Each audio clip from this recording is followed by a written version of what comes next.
cheap microphone and an old guitar. I'm a big star in my local bar with a cheap microphone and an old guitar.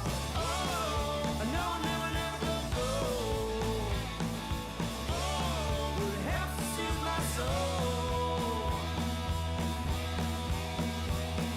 Still, I can get out on the highway a few times a year. Throw the gear in the bin in a rental van and roll on out of here. Never stop dreaming about the big time, oh, but the small time suits us fine. Never get rich, but it scratches that itch and it pays for the gas and the beer. Got a cheap microphone and an old guitar, a cheap microphone and an old guitar. I'm a big star in my local bar with a cheap microphone and an old guitar. Oh, I know I never go. But it helps to soothe my soul.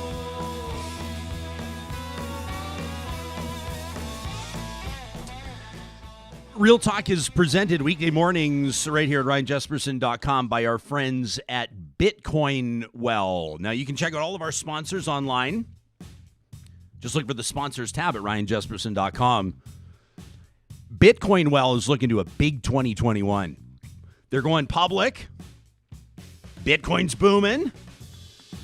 And they're the safest and easiest way to buy and sell Bitcoin. Are you in on the Bitcoin game yet? Always curious to hear from people on this one. We're going to learn more about Bitcoin, cryptocurrency coming up in the year to come. And Bitcoin Well is going to help us sort through it. The presenting sponsor of Real Talk. Real Talk starts now. Here's Ryan Jesperson.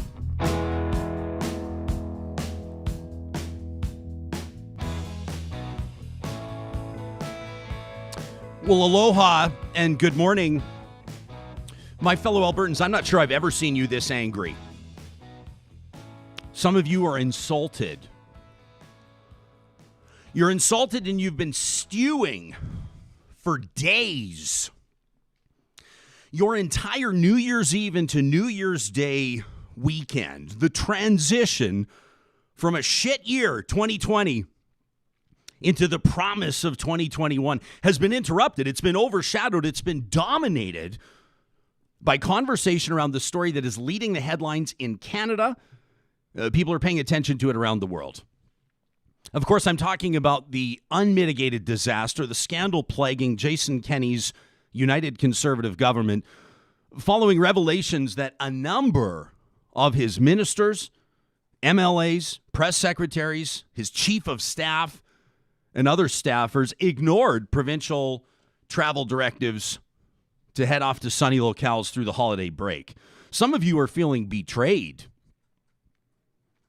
Some of you are Kenney folk. You've had the bumper stickers. You've had the lawn signs. You fought the good fight. You knocked on doors. You donated. You got your friends to donate. You've taken some friendly fire from your inner circle that's been critical of some of the things around this government, and you have defended this government without fail. And now you feel stupid. Some of you are infuriated. I mean, some of you have seen this coming from a mile away. Some of you, like I said over the weekend, have been banging your hands on the table for years saying, Jason Kenney is who we thought he was. When Jason Kenney, by way of his actions, told us who he was years ago, we believed him. And you've seen it coming from a mile away. Now, many of you have made sacrifices. You've forgotten about your family traditions over the past number of weeks and months. Some of you have lost family members to this pandemic. And you've lost them through glass. Your final visits through windows. Your final words to them, their final words on planet Earth over FaceTime. You've mourned their loss over Zoom. You haven't gathered, let alone hugged. And now you're finding out that a bunch of politicians, many of them, the majority of them that we're hearing about here in Canada from Alberta's own United Conservative government, didn't seem to give a damn about obvious, clearly stated, long-standing travel advisories against interprovincial and international travel. Many of you that are watching this morning, that'll be listening to this podcast later in the day or in days and weeks to come, are proud Alberta conservatives, and this is not your party. This performance, this betrayal, falls well below the standards that you have set for your political representatives. And you've reminded your political representatives in past what happens when they piss you off like this. Everybody is talking about this.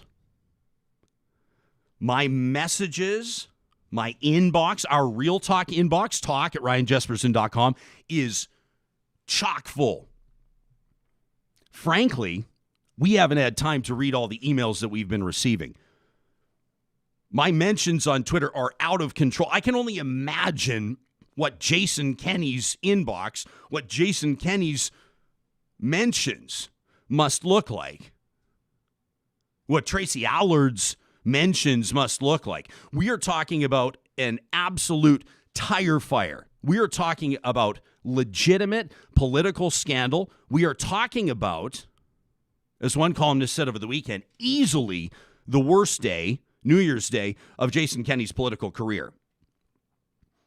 If anybody in your circle is trying to convince you that this is much ado about nothing, that this is a bunch of dippers making a bunch of noise, that this is a bunch of over-caffeinated lefties overreacting, making political hay, remind them that the Washington Post is talking about how Alberta's premier refuses to punish government officials for their pandemic trips. The Pope, over the past couple of days, has condemned people who have been traveling abroad through the holidays, serving themselves and their own interests over the interests and safety of others. This, my friends, this type of political performance, these double standards, this hypocrisy, is not how you establish credibility nor inspire international confidence. This is not how you attract investment.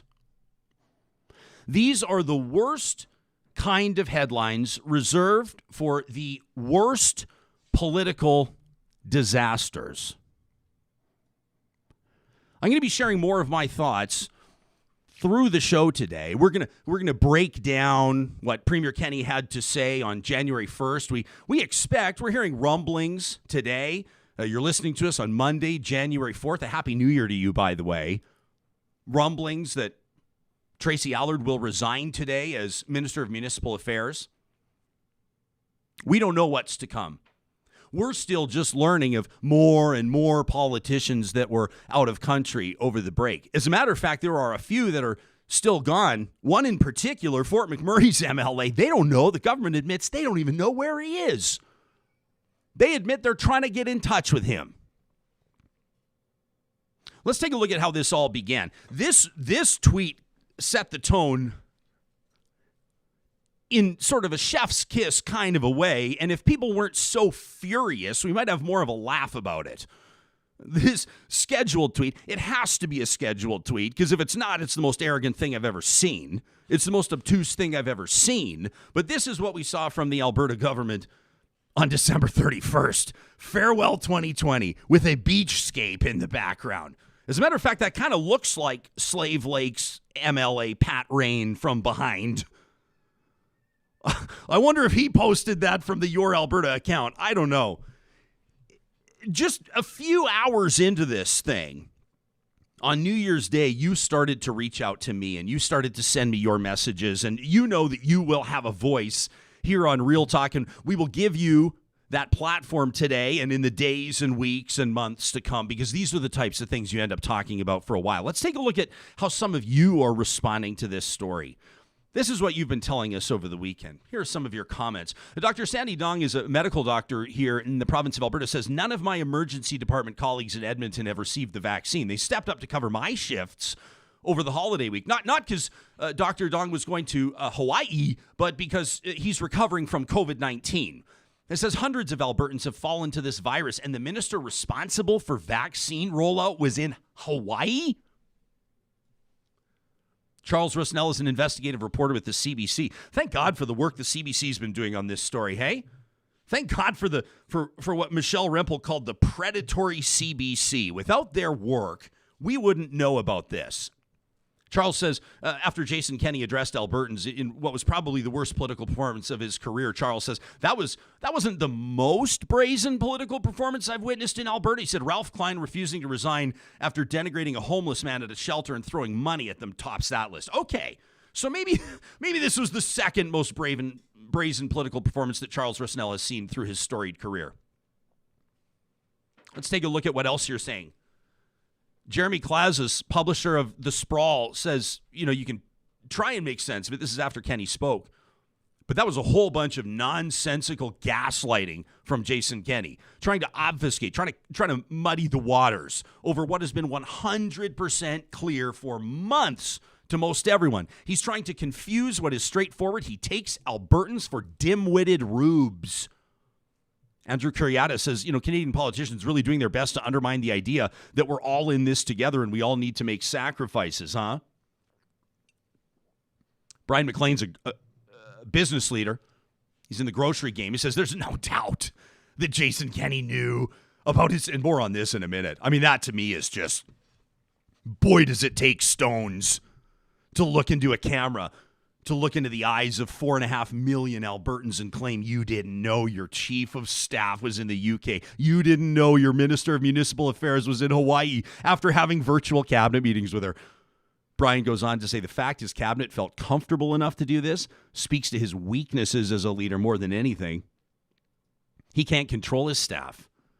Brian Mason, former government House leader for the NDP, former leader of the NDP and obviously a senior minister in Rachel Notley's government, says any minister who's out of the province is covered by another minister. The Premier's office, the bureaucracy ensures it. Papers are signed. It's all very official. Says Brian Mason, if Jason Kenney says he didn't know that Tracey Allard was in Hawaii, he's lying. Justin McElroy, a reporter out of Vancouver, says the pandemic often reveals the character of public officials at a very core level in a way that most of politics doesn't. And while it can be infuriating, it can also be clarifying. Darren Markland's an ICU doc. He's a doctor in intensive care at the Royal Alexandra Hospital in Edmonton. He says there's a rising discord, there's rage, and it is nonpartisan. This provincial government that was founded on falsehoods, who sneered at those who elected it and derided those who advised it, has squandered the sacrifices of its hardest working citizens from their vacation homes. Andrew Knack, Edmonton City Councillor, I don't understand why the Premier should have to issue a formal mandate to staff and MLAs. He says, look at the provincial website. He says, the way I interpret it, non-essential travel outside Canada should not happen until the advisory is lifted. Lisa Holmes is the former mayor of Morinville, former president of the AUMA, Alberta Urban Municipalities Association, says if an elected official doesn't understand that the moment they were elected into a leadership role as a lawmaker and a decision maker over a populace, that they're held to a higher standard than and by those that they govern, they should not be in office. That from former Mayor Lisa Holmes. This is from Elizabeth Henderson. I'm beyond angry, she says. My mom died today, and we can't gather. Not in Hawaii, not anywhere. This is unforgivable. And how about this? As a palliative care physician, says Dr. Babbitts, the reason I'm so mad about the United Conservative Party's travel is because I had patients dying on their last Christmas, their final Christmas, that were unable to see family because of an outbreak. You want to talk about breaking Christmas traditions? How about never seeing a loved one again because you're following public health guidelines? The privilege, says Dr. Babbitts.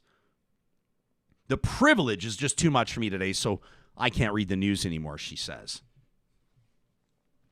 The executive director of, well, it's tough to keep track of all the roles.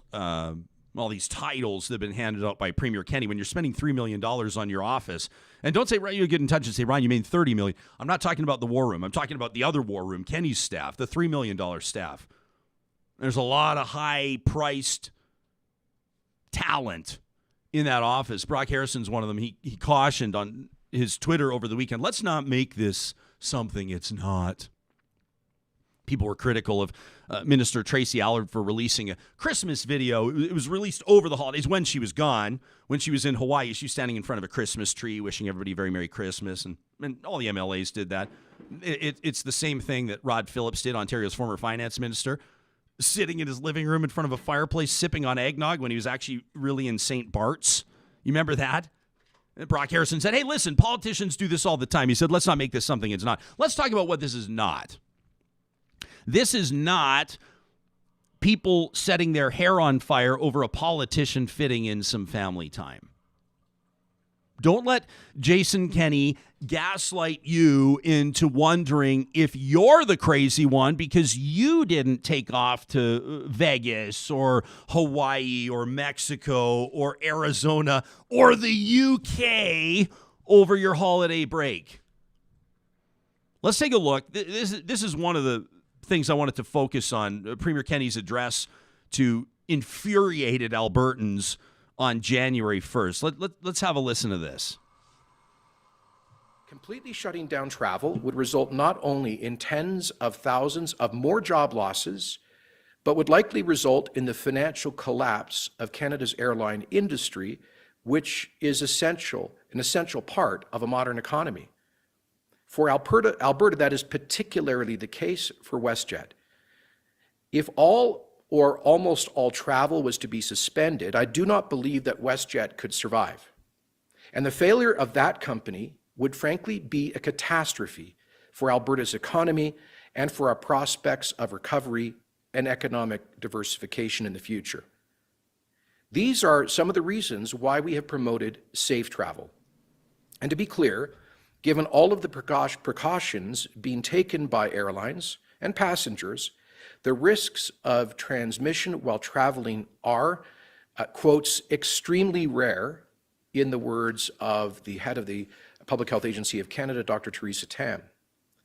Recent studies concluded by Harvard University and the U.S. Department of Defense have both concluded that air travel has, this past year, during COVID, has been a less significant source of viral transmission than regular day-to-day activities like going to a grocery store.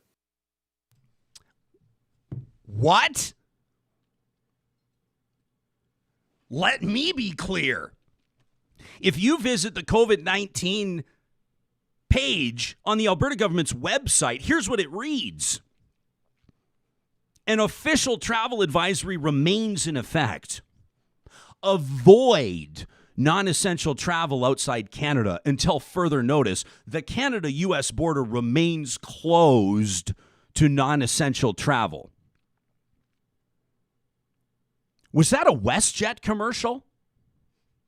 Am I taking crazy pills? What are you talking about? That's why we've been promoting safe travel. You've been promoting, Premier Kenney, staying at home. And people have stayed the fuck at home through their Christmas holidays, through their Hanukkah, through their other meaningful, traditional, religious, and family traditions. People haven't gone across the street for backyard campfires with their neighbors. And now we've got the premier of the province talking about how it's somehow safer to board airplanes than go to the grocery store. What message is this sending to people? To people that were teetering on the fence, trying to decide if they were going to get on board with public health directives, trying to decide if they were going to cancel their trip to the tropics in January or February because they've saved up and they really want to go, but they know they shouldn't. Guess which direction the premier pushed them in order to justify the bad behavior of his staff. He made it okay. And I guarantee you now more people will travel, more people will spread the virus, and it will take longer for COVID-19 to leave Alberta and get Alberta back to normal because of what Jason Kenney said, empowering disobedience from the Premier's pulpit. So that's what this is not. This is not a bunch of people lighting their hair on fire because a politician fit in some family time. What is this? This is pure hypocrisy. This is absolute arrogance. This is a series of outrageous examples of do as I say, not as I do. This is mid-pandemic political entitlement. This is elitism. This is the out-of-touch leader of an out-of-touch government that has made a mockery of its promise to us. The promise that we are in this together. This is an absolute collapse of character right up to and centered in the Premier's office.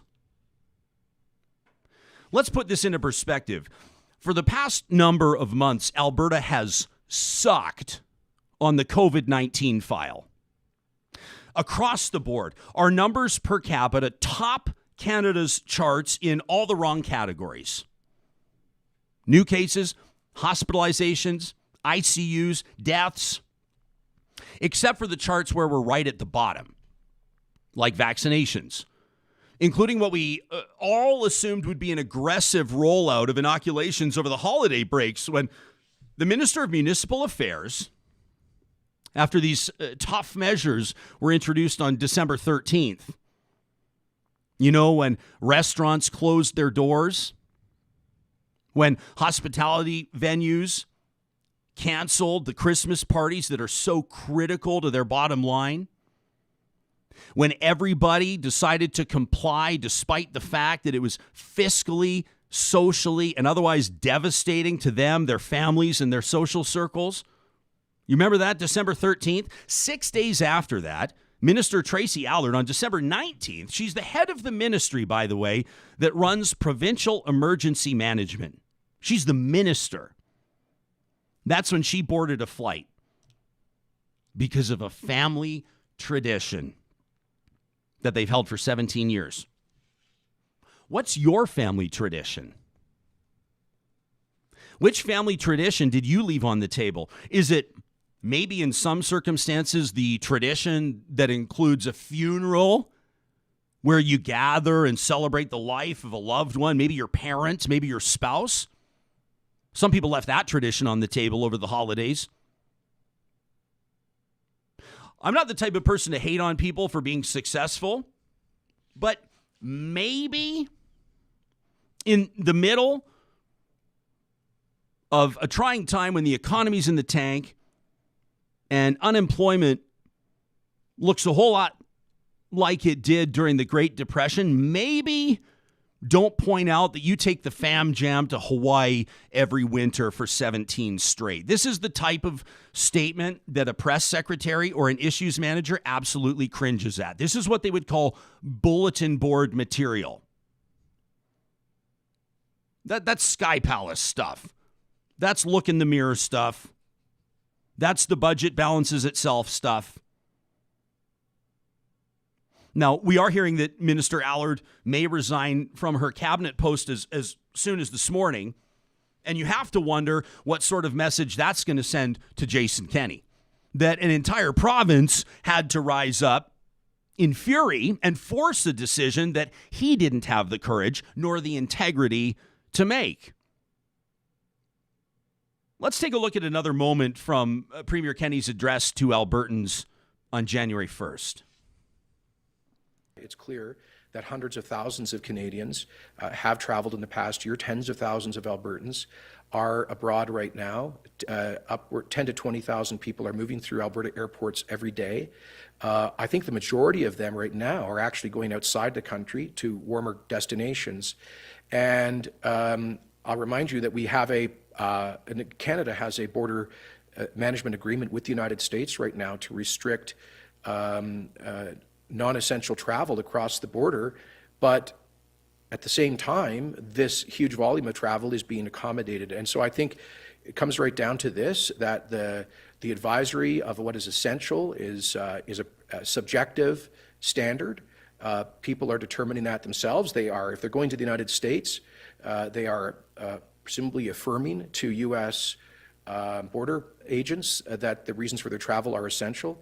The bottom line is this: we have advisory language, but then we have public health orders with binding legal force.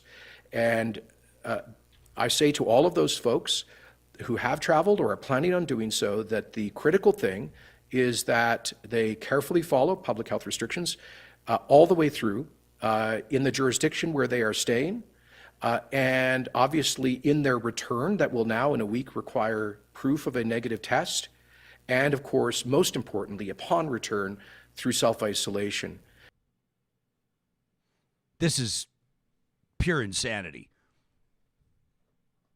The definition of essential is very subjective, says the Premier from the podium, speaking to Albertans whom he has essentially demanded stay home except for essential business. I would love to attend grandma's funeral, not essential.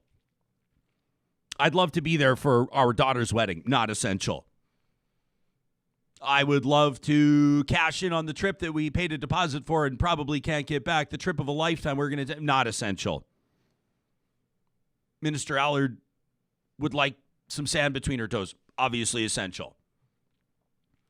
Minister Tracey Allard, to reiterate, steers the ministry that manages Alberta's emergency or disaster response. As a matter of fact, when it comes to trust, the only minister that's more important than Minister Allard through Alberta's pandemic response is Health Minister Tyler Shandro, who I'm not sure many Albertans trust as is. There is a rot at the core of the senior cabinet of Premier Jason Kenney in this United Conservative government. And it's not just the big things. It's been all the shitty little things that we've seen. It's the fact that Alberta lists comorbidities on its death reports. No other province is doing that. A comorbidity is another reason that would have contributed to somebody's passing. If somebody is 27 years old and undergoing chemotherapy for a rare type of cancer and they die from COVID-19, that was a death with a comorbidity. Doesn't make the loss any less tragic. It doesn't make it any less meaningful. Alberta lists them. Alberta is the only province in Canada that lists the average age of death on its dashboard. You don't believe me? Go check out the government's website right now. Go check out Alberta's COVID-19 statistics right now. It lists the average age of death. It's 82, by the way. Now, if it was 26, you think they'd list it? No, obviously not. If it's 82, well, they probably lived a pretty good life. Don't worry about it. As you were. Aloha. It's MLAs tweeting now that they're very sorry that they traveled, and now they will follow the Premier's new travel directive. There is no new travel directive. There's nothing new about this travel directive. In just a second, we're going to show you some data, what you told us. Our Y Station question of the week, we call it Get Real. We ask you a question every week, and hundreds of you chime in to give us a sense of where you're at and how you feel about things. And we asked you where you're at on the heels of 2020. I'm going to get to that in just a second. We wouldn't be doing this show, though, without the support of our amazing sponsors, and we want to recognize a few of them. On this Monday morning, our first show of 2021, we're so grateful for the continued support of the team at Local Waste Services. They've been in the garbage and recycling, the waste management game, so to speak, for a quarter century. Locally owned, locally operating, and they want your business. Now, Local Waste is also the sponsor of a little something we call Trash Talk, where you have a chance to chime in and to vent on things that are really grinding your gears. Our inbox is jammed right now. This week's Trash Talk is probably going to be an hour long, but if you'd like to get on that, Send us an email, talk@ryanjesperson.com. Trash Talk, presented by the great team at Local Waste Services. We're also thrilled to have the support of St. Albert and Sherwood Dodge. 'Tis the season to upgrade your ride, and more people every year are going with the Jeep brand. I'm thrilled to be driving the 2020 Jeep Grand Cherokee. It's a beautiful whip. When it comes to bang for buck in the luxury SUV and SUV markets, Jeep Grand Cherokee leads the charge. You'll find Alberta's best Jeep selection at St. Albert and Sherwood Dodge. We're also grateful for the support of the team at Clean Air Club. Have you thought about the things you're going to change in 2021? Maybe you're going to change your lifestyle a little bit. Maybe you're going to work out a little bit more. Maybe you're going to save a little bit more money for those rainy day funds that maybe got depleted in this past year. How about changing your furnace filters? Nothing will help you breathe easier than doing that. And the Clean Air Club, well, that's what they do. That's their game. Check out cleanairclub.ca. They manage everything for you so it doesn't fly under your radar. They drop the new filters off at your door, along with a special gift as well. They're proud to support local. Check out cleanairclub.ca. Back to the story at hand in just a moment, but let's take a look at what's making news outside this main story today. Well, of course, Alberta's political scandal is leading the headlines, and it's overshadowing other stories that also demand our attention, including a Calgary police officer killed in the line of duty on New Year's Eve. This is 37-year-old Sergeant Andrew Harnett, who died in hospital despite the best efforts of his colleagues with the Calgary Police Service as well as paramedics on scene. Injuries sustained during a traffic stop he conducted on December 31st. The driver of one of the vehicles that Sergeant Harnett stopped shortly before 11 o'clock tried to flee, taking off in an SUV and striking and dragging the officer. The officer leaves behind his wife, Chelsea, who is pregnant with their first child. Amir Abdulrahman and a 17-year-old man have been charged with first-degree murder in Sergeant Harnett's death.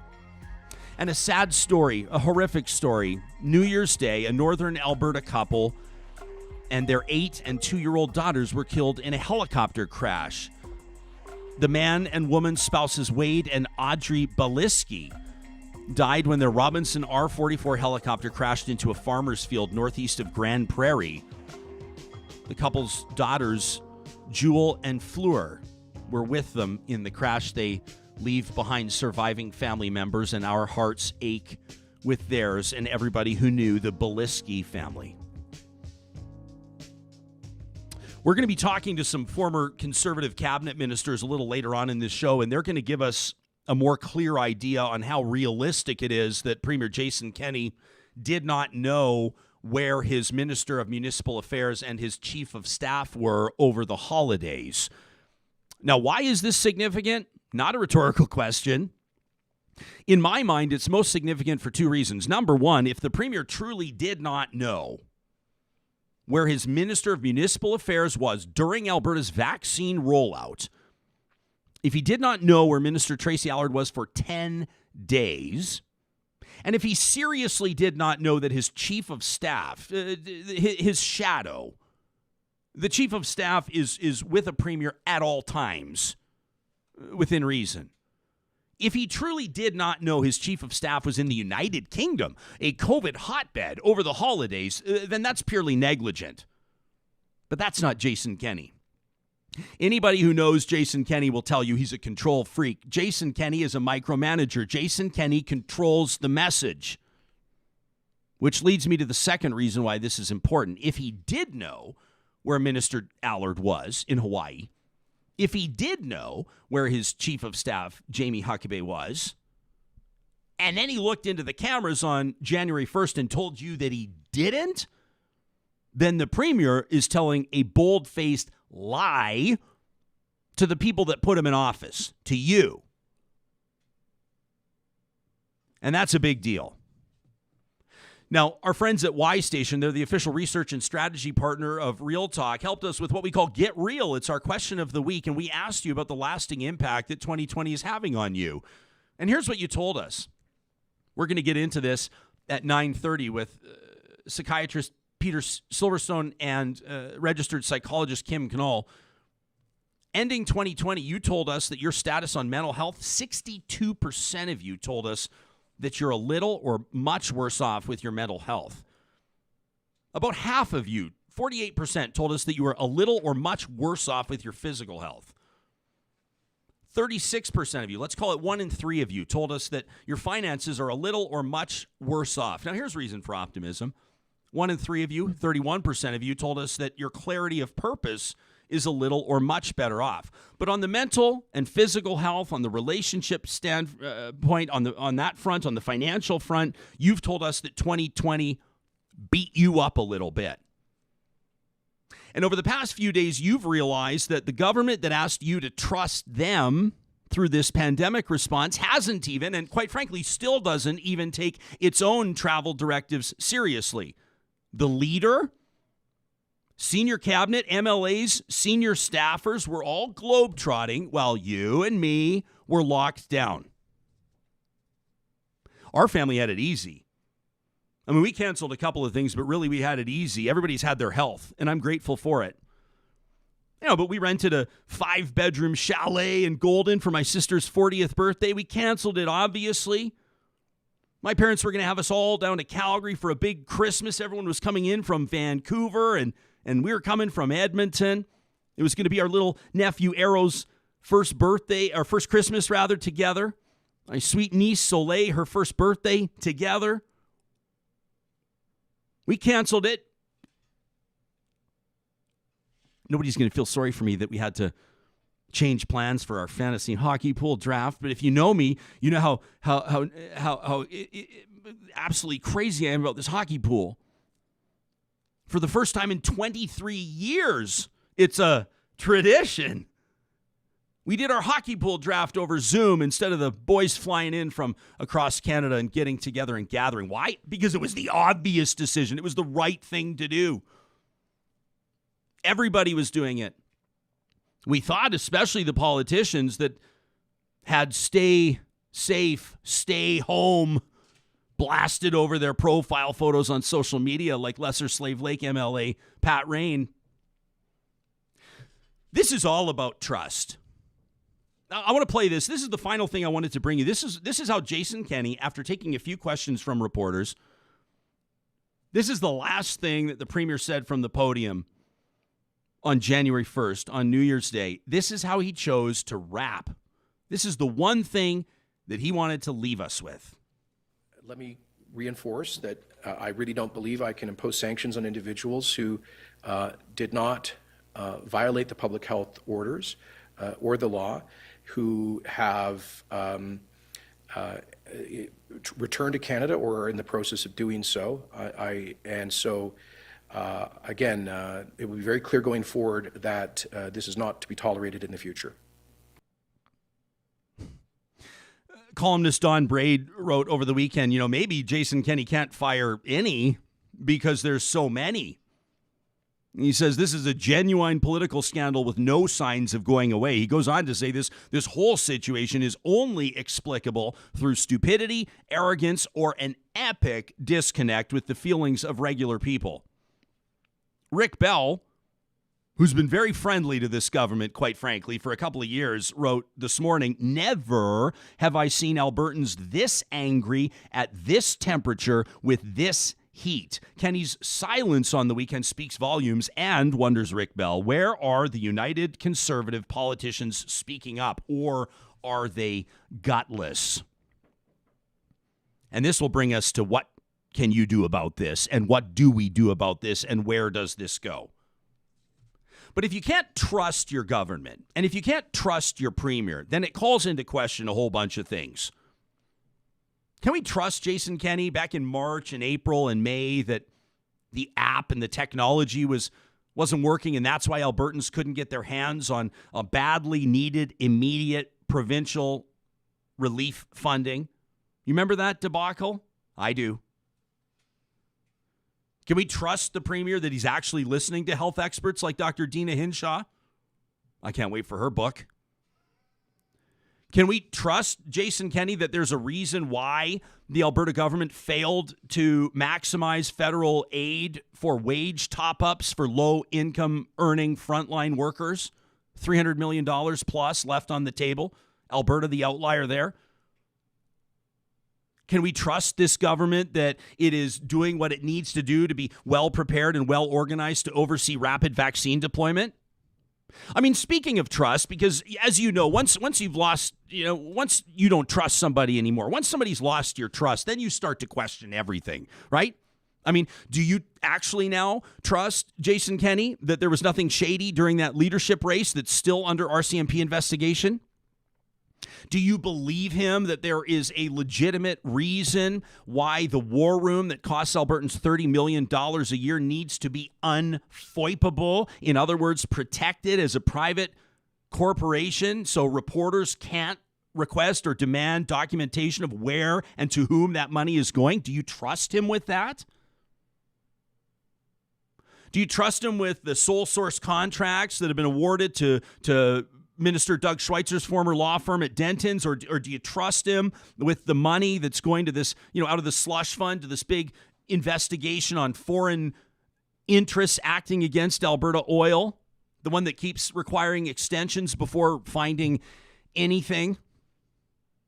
Do you trust the grassroots guarantees? Do you trust Jason Kenney and his ministers to deal fairly with our doctors and our nurses and our teachers and our curriculum? Do you trust Jason Kenney and his ministers with our parks? Do you trust him in negotiating what should be best for Albertans when it comes to coal mining contracts in the Rocky Mountains? Do you trust him with the billions of borrowed dollars that he's using to prop up oil and gas, including huge breaks on property taxes that's absolutely screwing over municipalities? While every major fund in the world is moving in a different direction? I mean, come to think of it, can you really, at this point, trust Jason Kenney or this government with anything? I find it almost impossible to believe that Jason Kenney didn't know about these trips.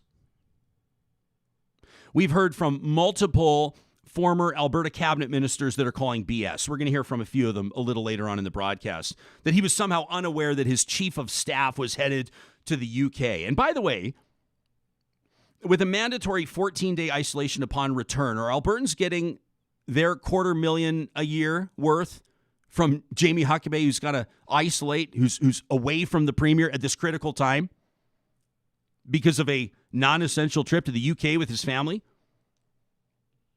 That trip, non-essential travel to the UK, non-essential re-entry to the United States, which is not permitted. Unbelievably tone-deaf performance by the Premier's shadow there. So here's the deal. They think we're stupid. They think you're stupid. They think they can lie to our faces. They think that they can abuse their privilege. They think that they can spin these BS technicalities about things that weren't actually illegal, not actually breaking the law. They're going to muddy the waters around what public health advisories actually entail after you and millions of other Albertans have been observing them religiously. And they expect that you're going to be okay with it. That you're going to be okay with it today, and if you're not next week, and if you're not for sure by 2023, the next time that Albertans vote, that you're going to continue to support them in their thoughtless, shameless, disgraceful performance because you come from conservative country.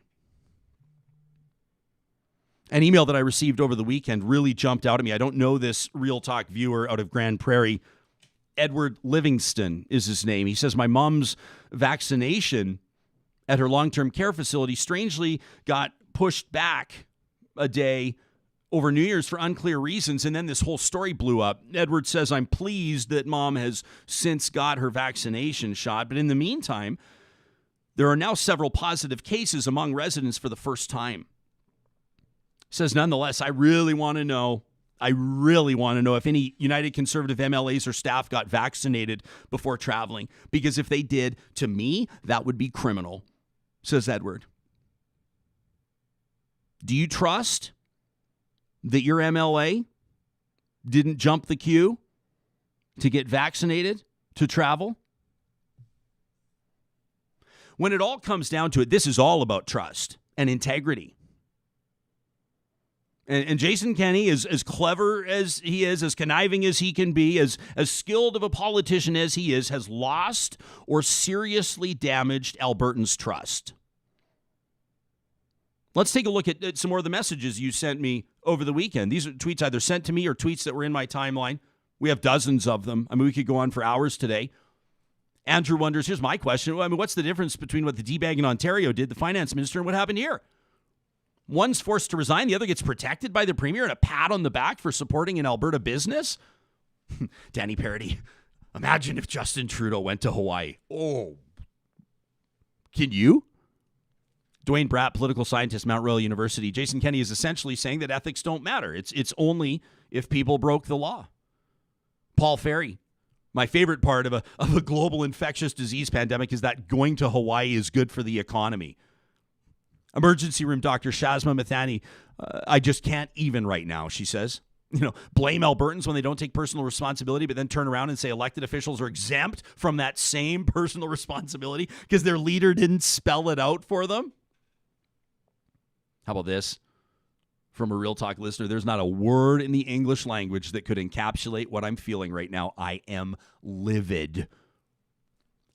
Kim says this is an outrageous slap in the face to every Albertan who has been following the rules and every human being with critical thinking skills. This man thinks we are stupid and can't see through his lies. I have never been so angry at a Canadian politician in my life. Alberta UCP says there will be no consequences for any politician who took tropical vacations while Albertans were asked not to visit their own family across town. Conservatives want rules that protect but do not constrain the rich, and rules that constrain but do not protect the poor. Lori says, I'm gobsmacked was the best word used. She's talking about the question that Rick Bell asked the premier. He said he was gobsmacked on January 1st. Lori says, I feel so deflated and discouraged. I missed my granddaughter's first Christmas because I followed the recommendations. And Kirk says, the most lethal disruptive event since World War II overtakes Canada. And the Alberta provincial minister responsible for vaccinating to stop deaths needs to be told not to take a vacation. A minister in the government that told Grand Prairians they're not free to close their practices. This is a homicidal abuse of power. So what now? I know you're angry. I know you're upset. You're betrayed. You're embarrassed. Perhaps you supported this government. Perhaps you knocked doors for this government. Maybe you joined Minister Casey Madhu in knocking on doors over the Christmas break when we were all supposed to stay home. So the real question is, what now? Jason Kenney knows that you can't sustain this fury for months. In fact, he's banking on it. And generally speaking, people do politically have very short memories. So while resign Kenney may be trending right now, like it or not, Alberta's premier is way too arrogant and way too stubborn for that to ever happen. Jason Kenney will not resign. I guarantee it. And quite frankly, I don't think that he's losing sleep over losing an election that doesn't happen for 2 more years. We send out a Sunday message. Sunday evenings, you can sign up to receive our email update. Just go to ryanjesperson.com, scroll to the bottom of the page. I love the minute that it goes out. Within 10 minutes, probably, we typically get 30 responses from people that are, excited about the week to come. Maybe there's an interview they're looking forward to. Maybe they have something they're hoping we cover. They want to get something off their chest. And Sarah wrote to me last night. She said there's 2 things, Ryan. Number 1, what steps can we take to hold MLAs accountable? Sarah said, who do I call? Where do I show up? How do I find out where there are protests? What do I sign and where do we start? She said, I genuinely don't know what to do, and I'm not into Twitter rage, she says, which brings me to the second thing. And that's the thing, by the way, about Twitter rage. It's easily dismissed, right? You look at the propaganda that comes out from the government message machine, right? The angry left, the over-caffeinated lefties, the perpetually angry Alberta legislature hashtag, the perpetually infuriated Twitter crowd. They mock you. They dismiss you. They dismiss your concerns based on the messaging platform. So Sarah said, it brings me to the second thing. I'm not into Twitter rage, so let's be tough on the problem, not each other. She says, I'm seeing Albertans start to attack each other on Twitter. She says, divisiveness will do nothing toward fixing this problem. So Sarah, to answer your question on what you do now, to start, you call your MLA. Regardless of whether or not you voted for them, they are your MLA and you are their constituents. They work for you.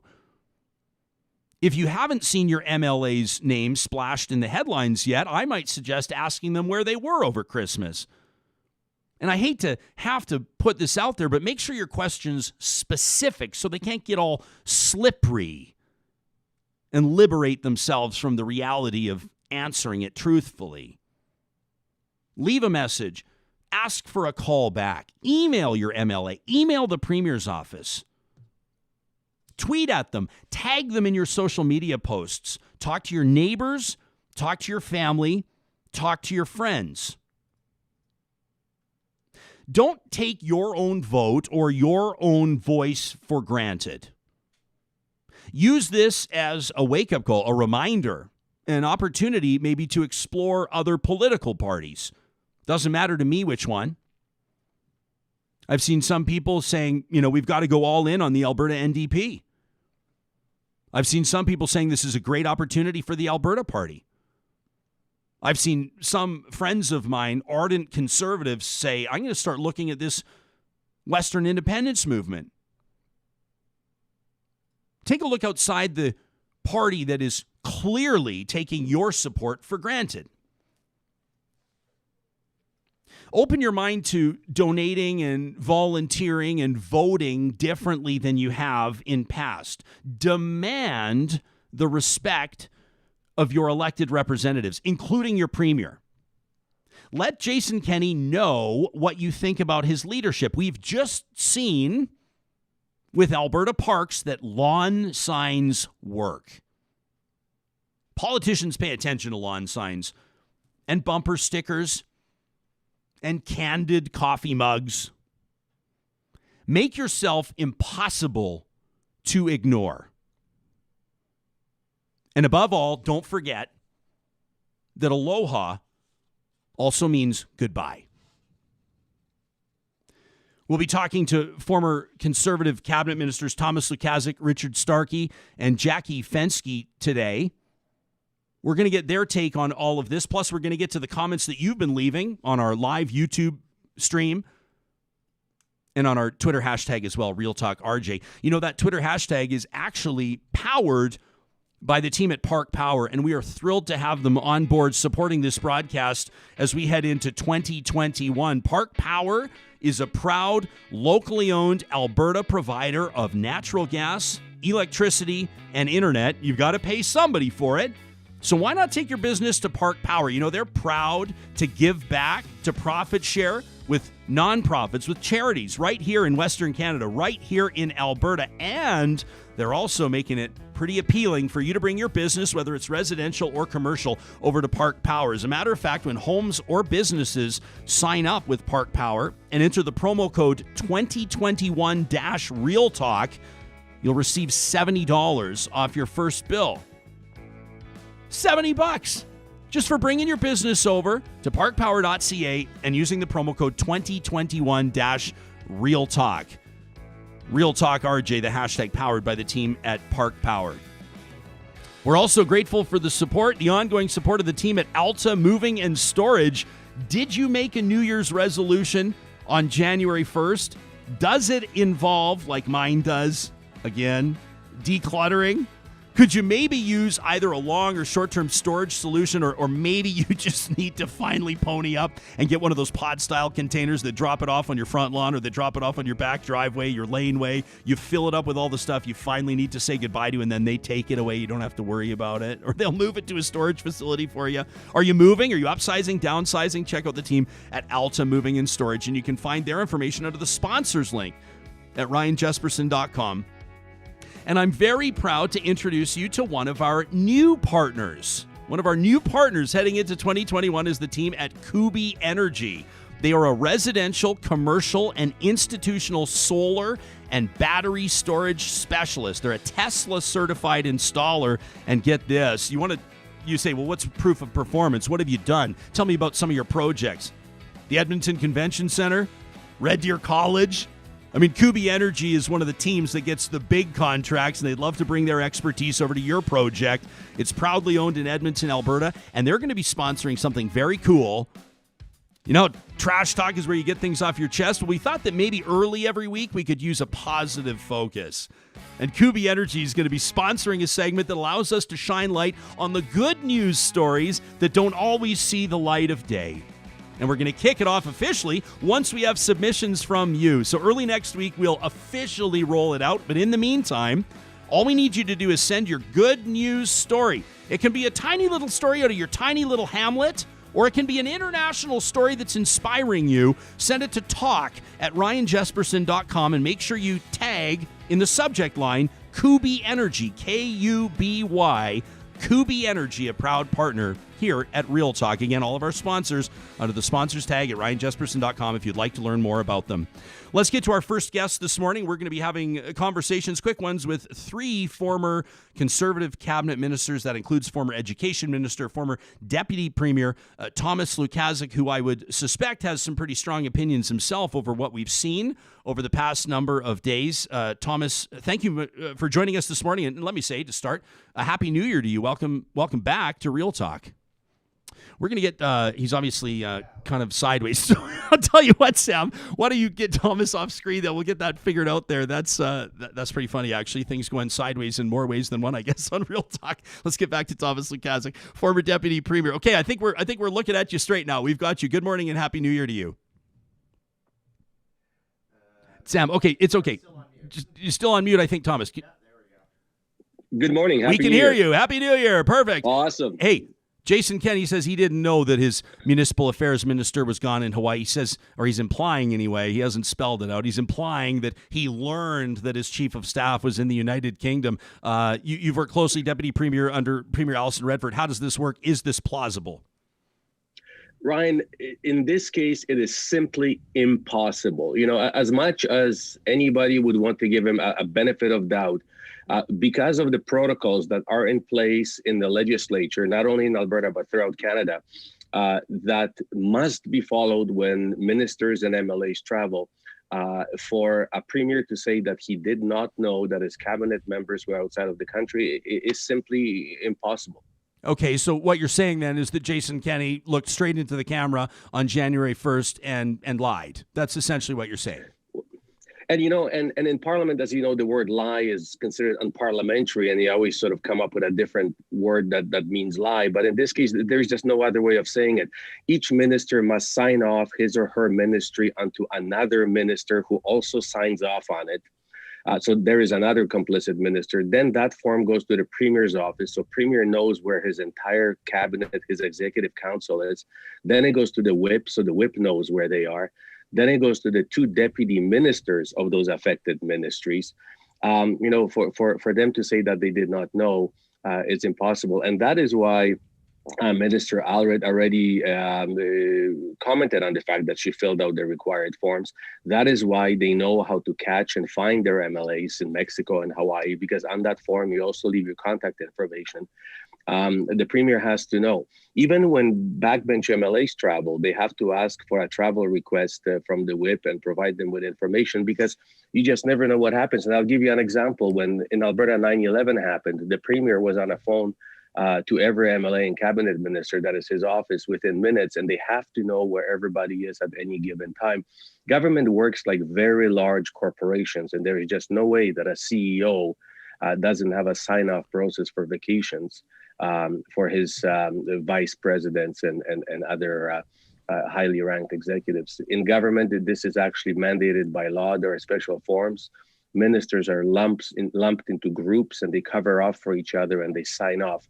Because at any given time, Ryan, you cannot have a ministry without a minister in charge, because again, if something happens, there has to be a minister who signs off on orders in council and things like that. So Thomas, give us a sense. You know, people are saying what happens from here? Where does this go? And that may involve today Minister Allard's resignation.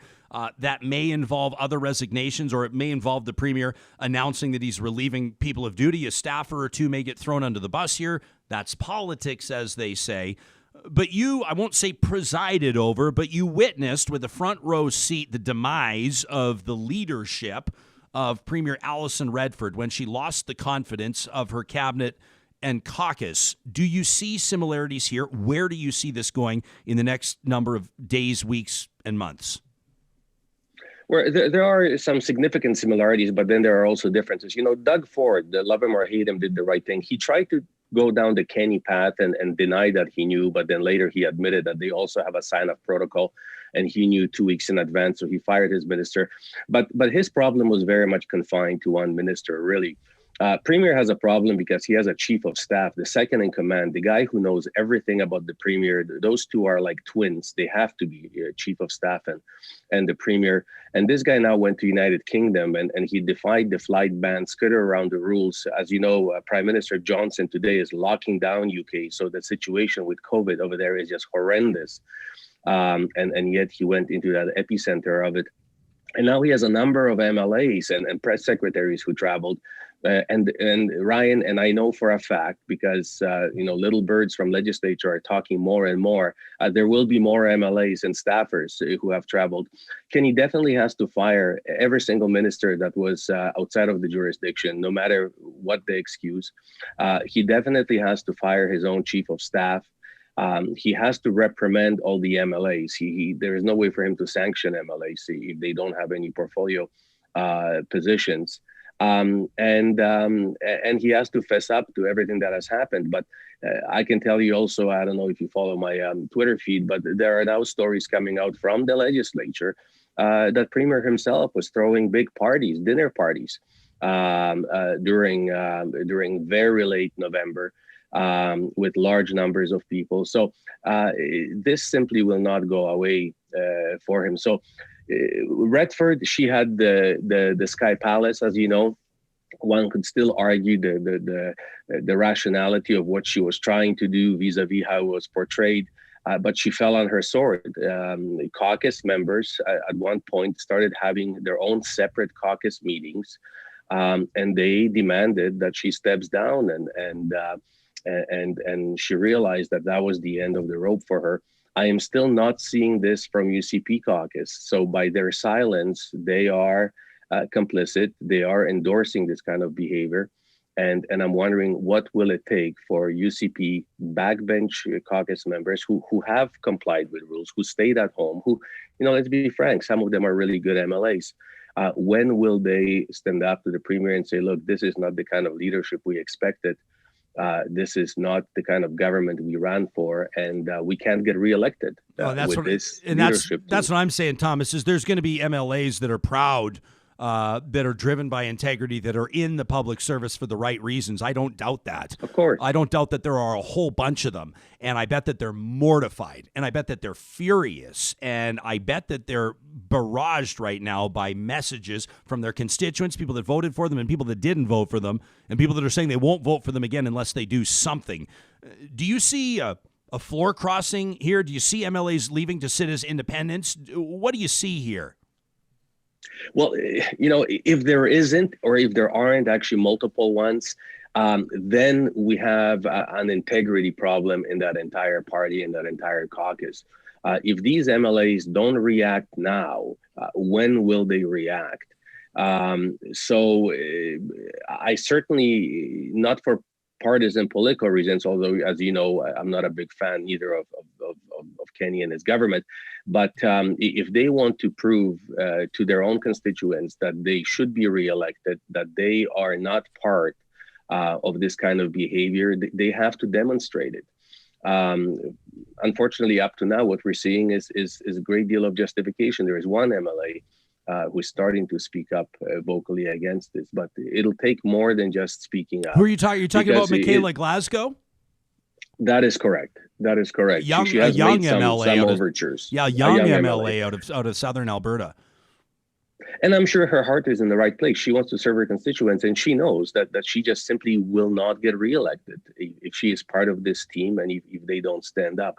So, Kenney put himself in a tough position, but really what landed him in this position is not just the fact that his ministers and MLAs traveled and that he's been incompetent in managing his caucus, but actually lying. That is his biggest problem. If he came out on day one and said, look, we screwed up. Yeah. Ralph Klein used to do it more often than we wanted him to do as MLAs. So I screwed up. My ministers made bonehead decisions. I will fix it. We will make it up to you. I apologize, and I will fire anybody who needs to be fired.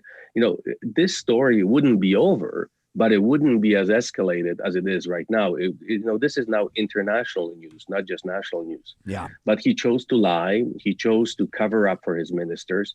He chose to take it all upon himself, somehow thinking that he is either invincible or he has so much political credit with Albertans that he can endure this barrage. And now we have a premier that really has no way out because facts are coming out, and as we know now, his own staffers in Alberta legislature are starting to leak stories and indicate what more there is to be found. People are going to try to save their own skin, and like you said, Thomas, I mean this boils down to, as Jason Kenney likes to say, let me be clear. This boils down to a couple key things, and number one, the most important one, is either he didn't know the whereabouts of his chief of staff and senior cabinet ministers, or he's lying to Albertans. And either of those, in my mind, are reason for resignation.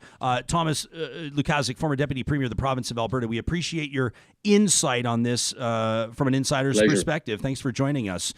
In just a second, we're going to be talking about mental health with psychiatrist Dr. Peter Silverstone, a registered psychologist, Kim Knull.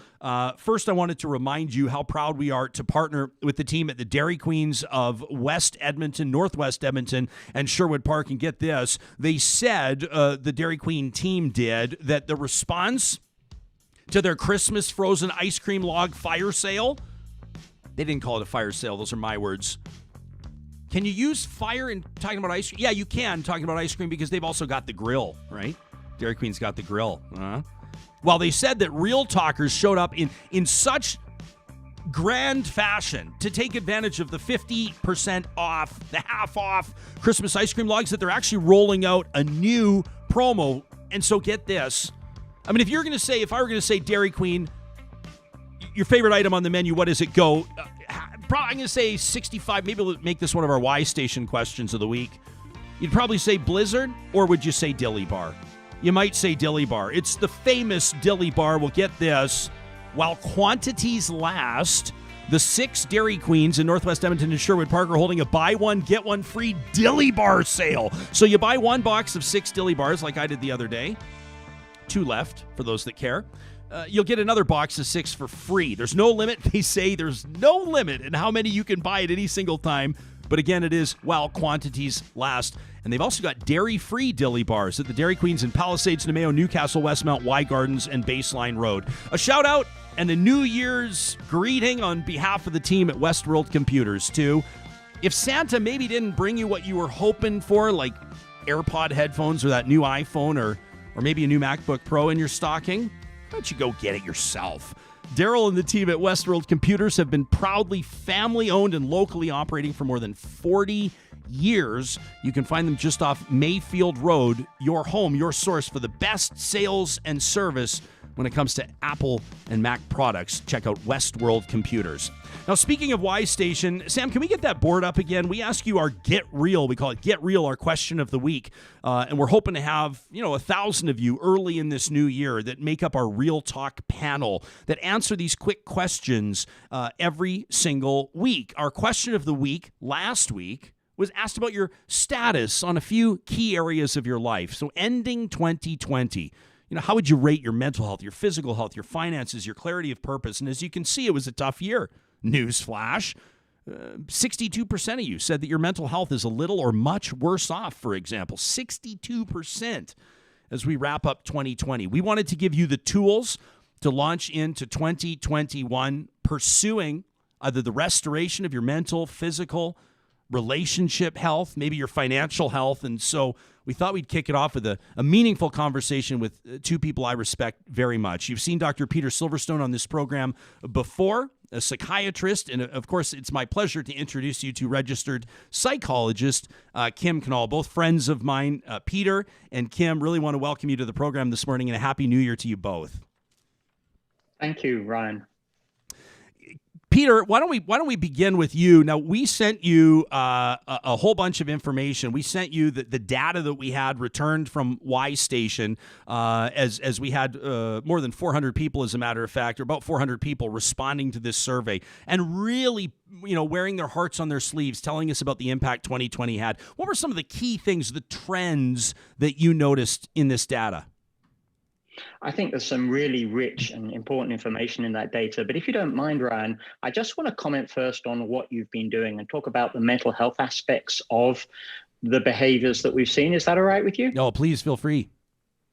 So there's some really interesting behavioral science work. And let me take you to the UK, obviously, from where I'm from. There was somebody called Dominic Cummins, who in May of this year ignored the rules. He was the principal advisor to the Prime Minister, and he ignored the rules and he drove, and there was a big scandal about it. But I think the really key part, and this is why I hear this news with sadness, I'm not going to talk about my own personal views or anger, but I hear it with sadness because there was marked change in compliance once it became clear that senior leaders in the UK did not actually follow the advice. And so what actually happened is people saw that as permission.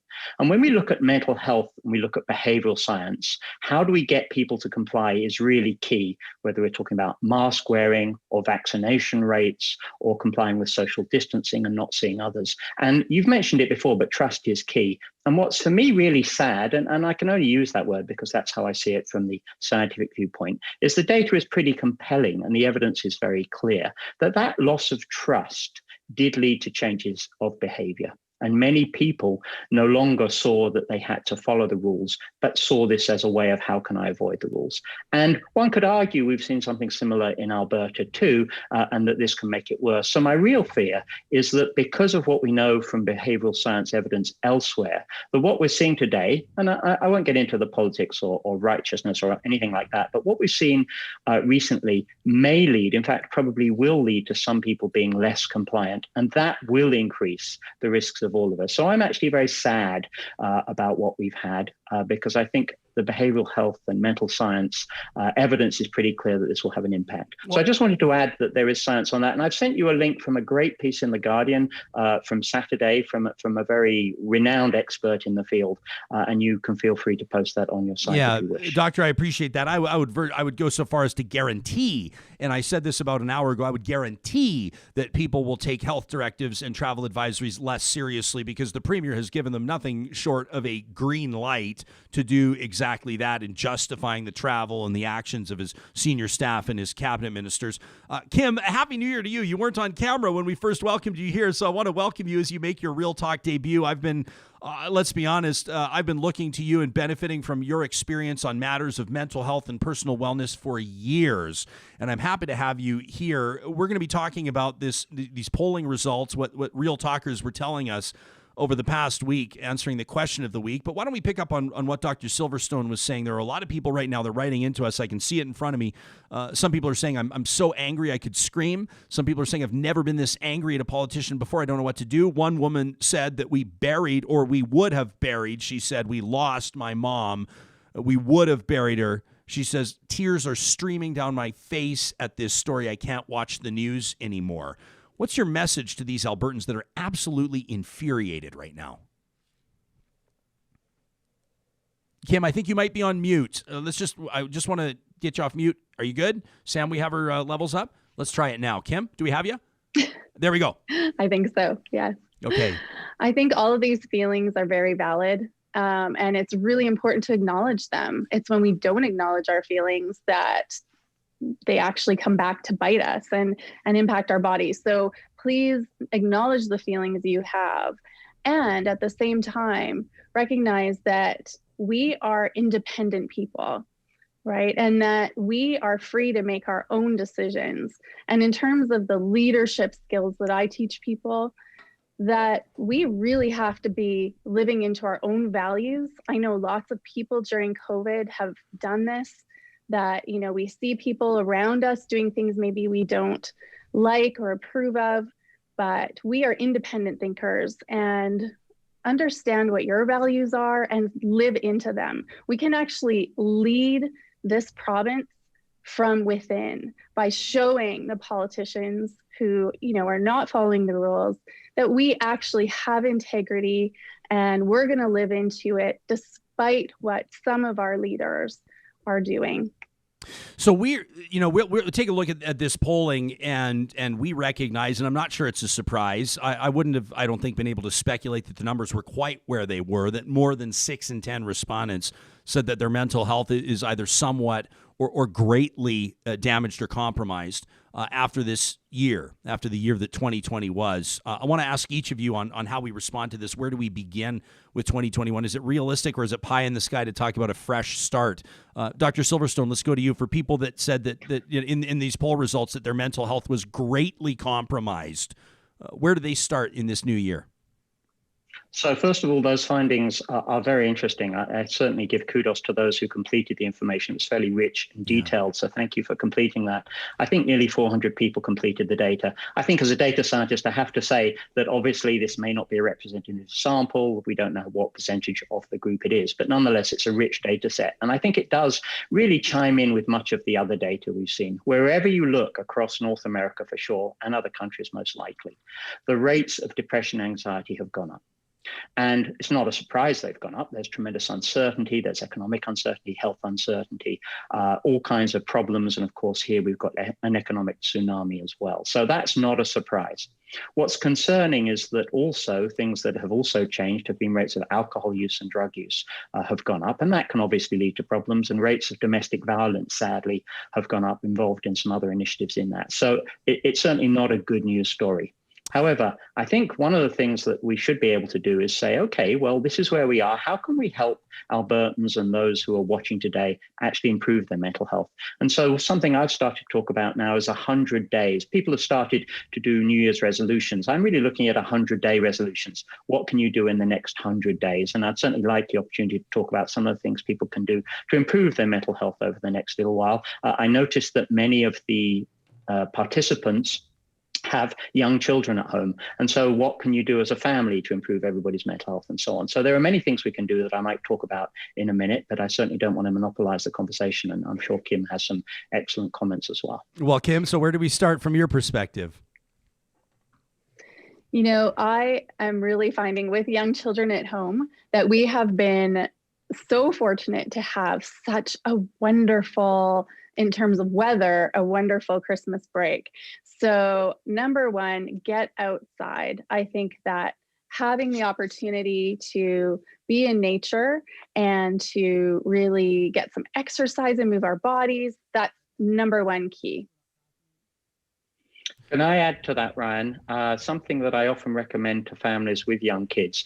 We all know exercise is a key component of mental health, and I cannot emphasize that enough. So whatever you're doing, add a minute of exercise every day, because that can really help. But if you're a family with younger kids, less than 10 or whatever age you feel is appropriate, Simon Says is a really good thing to do. So Simon Says is where you're going to do, follow me, and you're going to do jumps or whatever it is, some kind of exercise with your kids. And what I'm suggesting is for the next 100 days, you do a different exercise every day, and you take it in turns. What are we going to do? You choose, I choose, you choose, I choose, depending how many kids and what ages they are.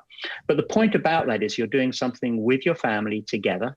You're involving your kids in those choices, and you're being physically active, whether that's inside or outside, and you're making it into a game. And that is a very good way to build several positive things into your day. The other thing to do is we're surrounded by a lot of very negative news. Something that really seems to make a difference, and there's a lot of evidence to support this, is hearing positives. So every day, talk with the people around you, whether that's in person because they're in your bubble, or via Zoom or other messages. One positive thing have you heard or seen or done today? I think we all become overwhelmed by all the negative things we hear, and it's very easy to shut down. And it is important for our mental health to hear positives. So exercise and positives are really important. The third thing I'll add is SMART goals, which are short, time-limited goals. Tomorrow, I'm going to achieve these two things. I'm going to spend 15 minutes alphabetizing my spice rack. I'm going to spend 15 minutes doing something totally different. And set these goals for tomorrow, achieve them, and try and do it for 100 days. The grand goals, I'm going to change my career, I'm going to change my body pattern, I'm going to change my diet, tend to be less successful. But if you have shorter term goals, you can succeed at that. So those are some practical tips that I would ask people to consider. We've got some really interesting data that gives us, as part of these respondent profiles, an idea of who's listening and who's watching Real Talk as well. This may not have anything to do with the conversation we're having, but I'm always interested to see who's digging the show and who's participating. You know, for example, 22% of our respondents out of about 400 of them, and we want to get that to 1,000 Real Talkers. We want to make sure, as Dr. Silverstone noted, that we have polling results that accurately represent where this audience and where Albertans and Western Canadians, where Canadians are at. You can answer our question of the day. Sign up to be on our panel. It's obviously free and you can benefit from it. Just look out the question of the week across the top banner at ryanjesperson.com. 22% of respondents 18 to 34 years old. That would be an absolutely coveted demo if you were doing any sort of traditional radio broadcasting. 54% of respondents 35 to 54 years old. That's the money demographic. More than half of our audience 35 to 54, 23% 55 plus, 66% of respondents working full-time, 11% retired, 9% working part-time. I mean, some of these factors indicate to us where people may be coming from. For example, currently unemployed, Kim, that's one that I'm keeping an eye on. For a lot of people, you talk about mental health, a lot of that ties in. You talk about the relationship status with regards to whether or not they're happy, whether or not there's peace at home, whether or not there was a stress-free holiday season. A lot of this can come down to something as, it's not simple. I'm not blowing it off. I'm not minimizing it. But, I mean, employment could change the game for somebody either way completely. Yeah, absolutely. I mean, you're talking about being able to meet your basic needs. And when Albertans are not able to do that, it causes massive stress. I'm so thankful that we have a number of organizations who are helping out right now. But definitely, if you're going through that level of stress, especially due to unemployment or domestic violence, please reach out. You cannot do this alone. People are around to help, and take that first step and reach out for some help. Psychologists are here too if you need us. And the other point I would like to make about the audience from the participation is it's a generally well-educated audience. About 50% have college degrees, and another large chunk have either some kind of further education or have started that. So generally, it's a fairly informed, articulate audience, and I think that is representative of the group you're speaking to. Yeah, I don't mean to be crass, but having worked in traditional media for 15 plus years, I know that if you have evidence that a viable and legitimate cross-section of your audience, 52% female, 50% plus college educated, 50% plus 35 to 54. That is prime time, baby. That's a very interesting demographic that on one hand, advertisers are very interested in, but on another hand, these are people that are aware of, this sort of sandwich generation that we talk about. These are people that are caring for kids, people that are also caring for their parents. 35, 54 is an age group where you can have a lot of stress on your shoulders because you're looking out for a lot of people. When we asked folks what they were most thankful for in 2020, these are some of my favorite parts of what Y Station does with our question of the week, is they allow for long form answers and people get out of the multiple choice and they actually leave comments. The most popular response when we asked, what are you most thankful for in 2020? I'm still alive and healthy. That was the most popular response. A lot of people were thankful for their family. A lot of people thankful for new additions to their family. People were grateful for companies they worked for that protected their jobs, implemented unlimited sick time, as an example. The scientists around the world who worked to create that COVID-19 vaccine. A lot of people say, this one jumped out at me, my ability remained to still help others during this time and feel safe doing it. Kim, how important is it for people to it's a cliche, but we talk about this attitude of gratitude, to be able to ground ourselves with something that maybe it's at our core has always given us joy, so whether it's volunteering or something else? Yeah, it's vitally important right now. And I think a lot of people, because of the time and space and that we've been given, have really embraced this idea of giving back, getting in touch with the things that we're grateful for, and especially over this holiday season where we weren't able to do what we normally would do. And I think these are really things that we're going to carry into 2021 as improvements that we've made to our lives, that we can look at the things that are not only not going well, but then balance that with the gratitude of what is going well and what we do still have. And I think that's vitally important for us to be able to get through turbulent times. Ryan, one of the things you've just spoken about, apologies if over talking you, one of the things you've just spoken about is really important to mental health. You've spoken about two types of research, perhaps without knowing it. You've talked about the data-driven, or what we call quantitative, just give me the numbers. And then you've spoken about the qualitative. How do I feel? What does this make me feel? What do I think? Which is a rich, deep, but very different set of resources. And I think when we talk about mental health, we have to recognize the huge scope of what we're now looking at, which covers both the quantitative numbers and qualitative emotional responses. And I think that's key because it really relates to pretty much everything you've had on this show. You know, I'm very honored that you've had at least people talking about mental health on so many times, not because of any personal issues, but because I think it's so important, whether you're talking about opiates, whether you're talking about behaviors and compliance, whether you're talking about things such as how our kids are doing, whether we're talking about things such as how our hockey team is doing. You know, how do we change the psychology of that team to make them win? All of these things rely, and I think we've got increasing evidence on both a combination of quantitative data, which is really where I come from, and now increasingly the qualitative. Tell me what you think. And the fact that you're capturing both sets of data in this is, I think, a very enriched sample and actually very interesting from a data perspective. Yeah, I like the question, what are you most hopeful for in 2021? I mean, I think a lot of people were ready to close the door on 2020 and walk away and maybe never look back. That's not to say, though, that there haven't been positives. I mean, you know, I felt like my entire life we fell victim to a napalm attack back in September, and I'll tell you, in November, experienced one of the most encouraging periods of my time on this planet. And I think that other people may have that as well. I mean, some respondents to our survey, our poll, indicated that financially they're better off this year, that they paid more attention to their physical health, that 2020 was actually very beneficial for them. And that optimism does carry forward into 2021. The most popular response, what are you most hopeful for? No surprise to see COVID-19 vaccines, social normalcy, travel again. You know, I hope my husband and I can both get the surgeries we need, both of them for cancer, both of them canceled at the moment. You know, hugs, a little less stress. I like this, that people will remember what it felt like to be isolated from the ones they love and do their best to never take the privilege of those relationships for granted in future. Kim, you're nodding and smiling as you're hearing these. I mean, these are all, I mean, they indicate that there is major unrest and disturbance. When the number one hope for a new year is a vaccine, that says something. But it looks to me like you're feeling maybe a little bit encouraged by these. Yeah, I think that, yes, many people are struggling, and at the same time are seeing some real interesting benefits to this time of reflection and more time.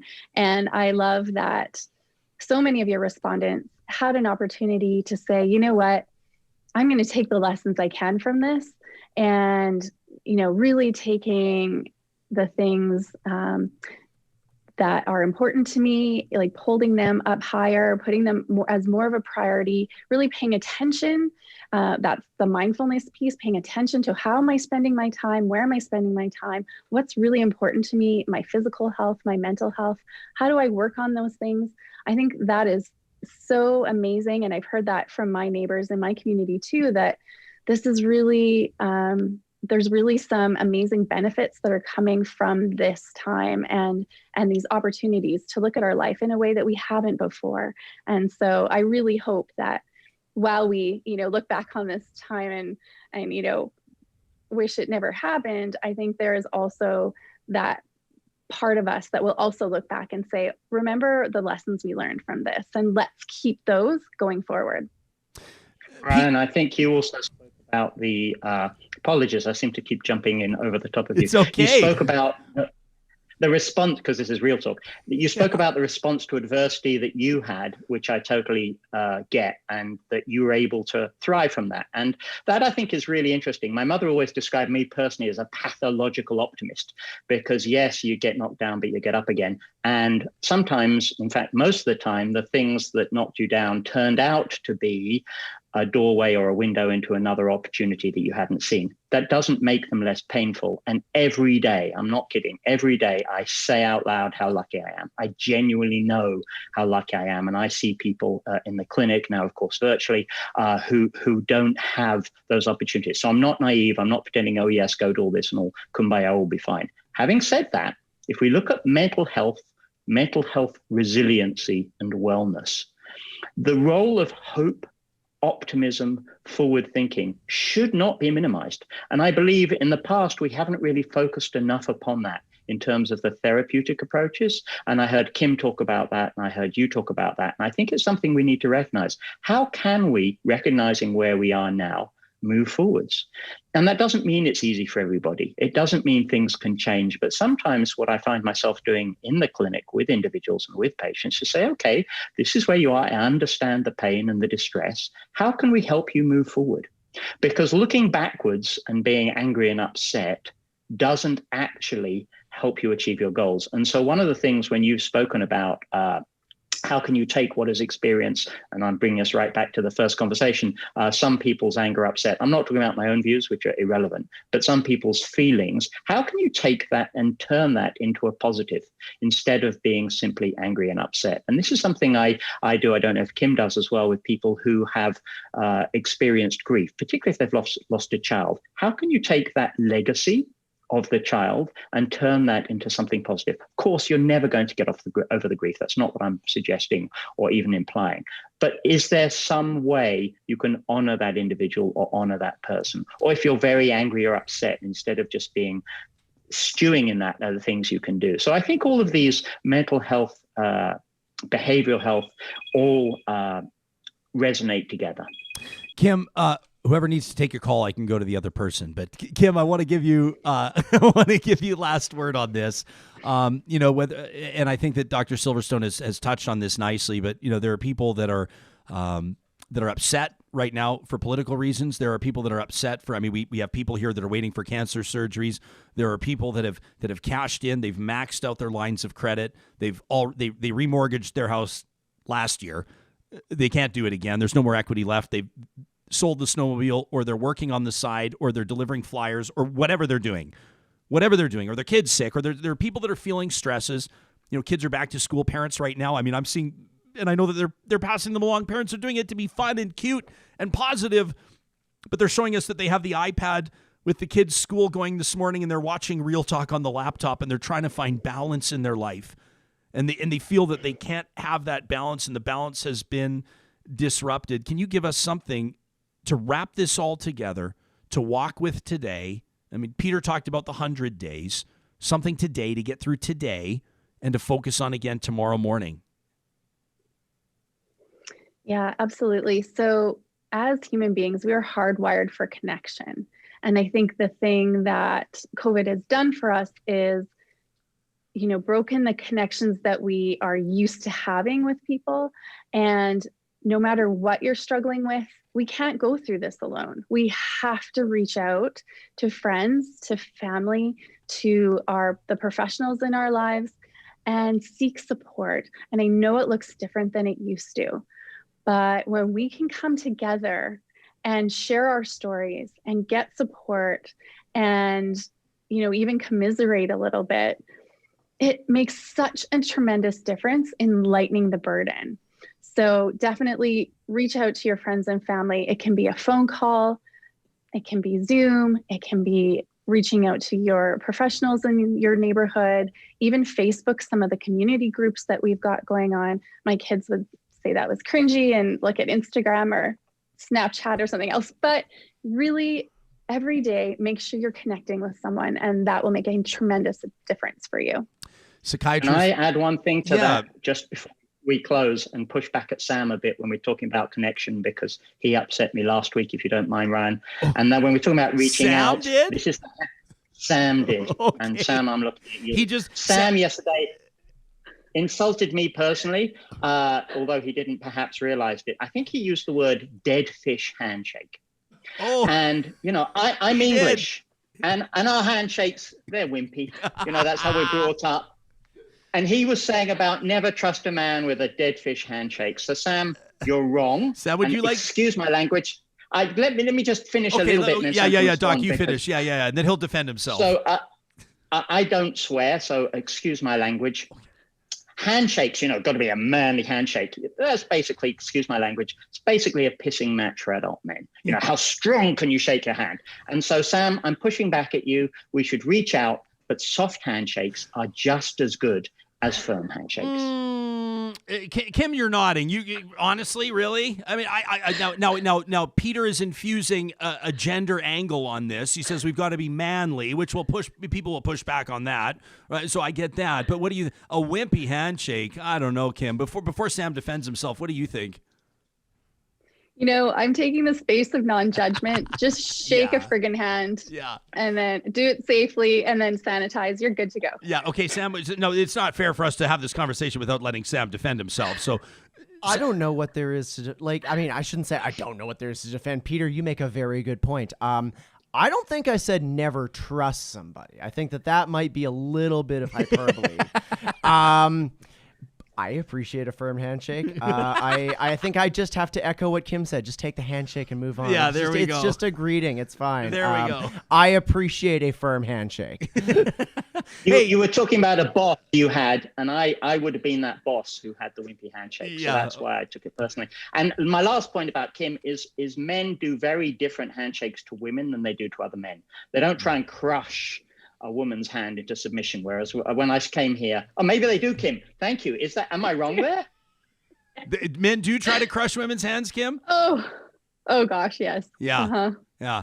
I try to. My grandpa. No, I think it's for a different reason, but yeah. What do you think? What do you think is the reason there?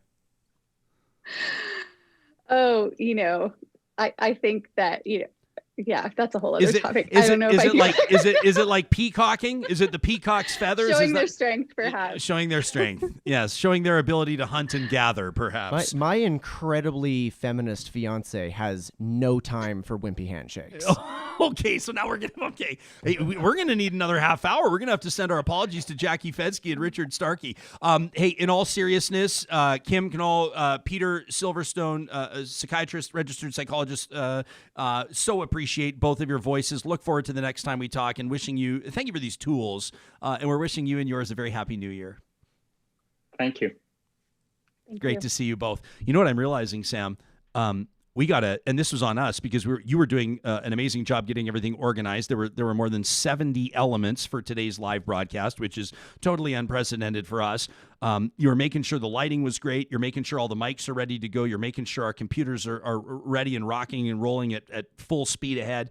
And I realized, do you know what I'm going to get at? What we have forgotten, what has slipped our mind, what is probably giving someone some anxiety when we take your shot? Take your shot and just look into the monitor for a sec and let me know if you can solve it. Let me know how long it takes you to solve what's probably giving some folks anxiety in the shot. In the shot.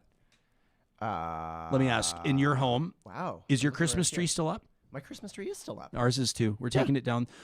We still got the little tree off to the side. Now this is where still the season. Politics can divide people. Religion can divide people. Matters of policy can divide people. How long you keep your Christmas decorations up can really divide people. And I've never understood, there are the people that like Boxing Day, the tree is out the door. I've seen it. That drives me crazy. In our back laneway. There are trees already, and now you go, well, it's January 4th, but there are trees that were in the back laneway on December 27th. I know because I was here. I wasn't in Oahu or Maui or Arizona or Las Vegas. I was here. But I know, yeah. So what do you figure? How much longer do we? That was a gift from Flowers by Merle. How long do we leave that up for? Would you figure? I'd say probably until then. Like I wonder if today, now that we've talked about now that we've talked about it, it's a thing. It's got to come down. I will say I'm a because I always get real trees, so I tend to put them up a little bit late. They tend to be like first week of December, which is late for a lot of people. Yeah. I know a lot of people that are just like, nope, middle of November, Christmas tree's got to go up. I can't personally put up a Christmas tree before Remembrance Day for sure. Usually the Grey Cup is when I'm like, okay, that's over now. I can start thinking about Christmas. Okay, there you go. Which there wasn't this year. Yeah. But I always find that like when they pick up the real trees, especially the city collection, it's always earlier than I'm ready, and then I end up with a dead tree that I don't know what to do with, and that kind of stuff. So Joe in Lacombe he's pleading with us right now. He says, please. Joe in Lacombe, his business, it's an award-winning business, Joe Social Media. He works to bring people together. Joe really does. Joe likes peace and harmony. I know because he was the captain of my hockey team, the Red Deer Jets, back in the day. He never really liked it when we'd mix it up with our arch nemesis, the Pylons. That was our crosstown rival. And Captain Joe was always trying to get us. He was like the class. He was like Stevie Y. He was like Joe Sakic. He was that guy for us. And he says, please take it down. Please take down the tree. It totally divides people. That's not what we want to do. What we want to do is divide people on political fronts instead. I kid, but I had to find some way to segue back to Dr. Richard Starke, who's going to join in just a second. Sam, why don't we call up a few more tweets that we saw? Because we pulled dozens of these. We told you, and if you've been watching, in the first month and a half that this show has been going live every morning, you have a voice, you have a platform on this broadcast. Mary reached out to me and said, Jason Kenney doesn't respect Albertans. We're rubes to him. He believes all he needs to do to make us forget his government's incompetence, entitled attitude, cruelty, and costly mistakes, billions of foregone revenue, is to attack Justin Trudeau and Rachel Notley. Kiki Planet, Kathleen Smith says, I asked you, who does this fall on?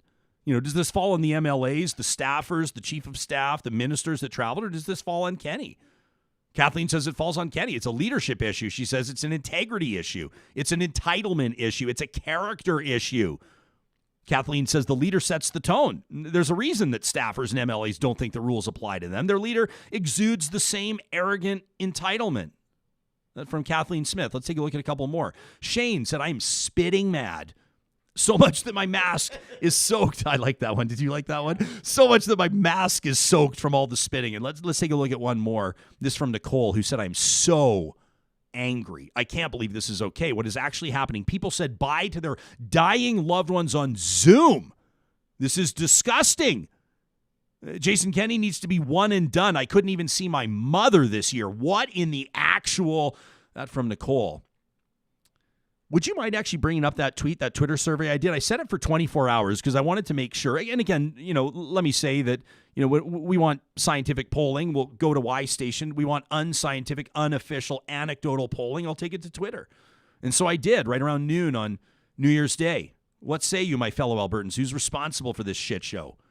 Is it the ministers, the MLAs, the staffers, or is it Premier Kenney? 3,472 of you voted, almost 3,500 votes. 87% of you put this at the feet of the Premier.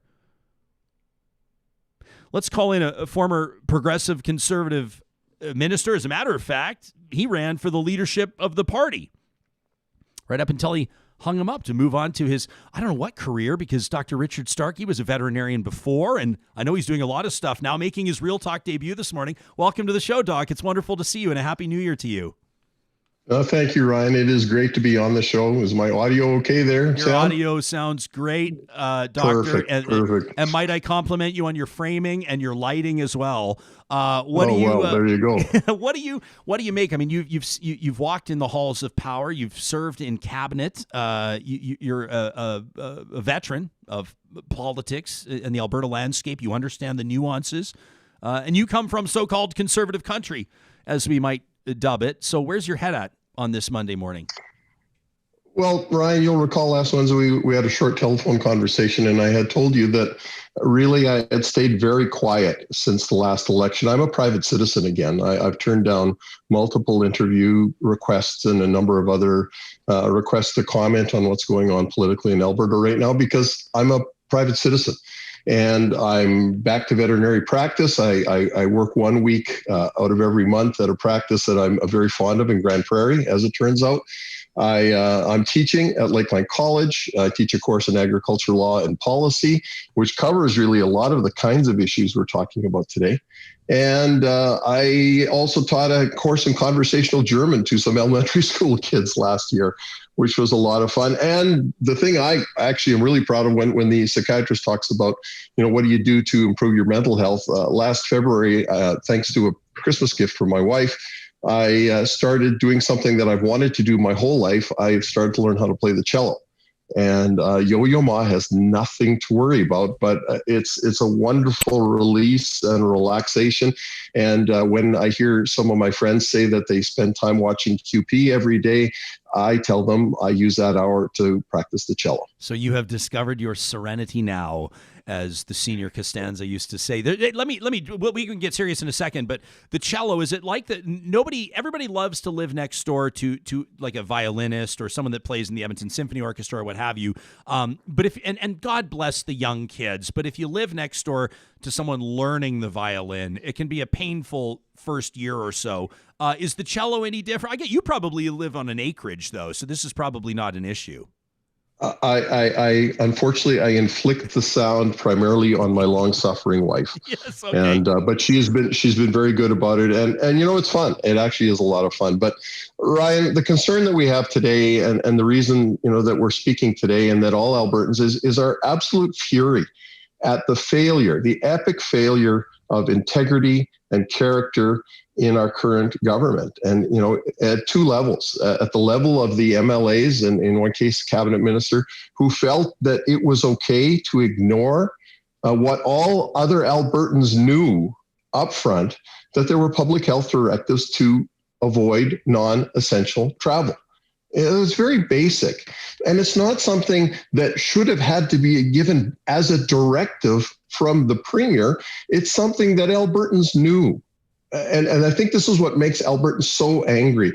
You talked in your opening about some of the sacrifices that Albertans have made, whether it's getting together over Christmas over Zoom, which is what our family did. Is we had a Zoom call on Christmas Day, or having to say goodbye to loved ones over FaceTime. I can't even imagine the pain of that.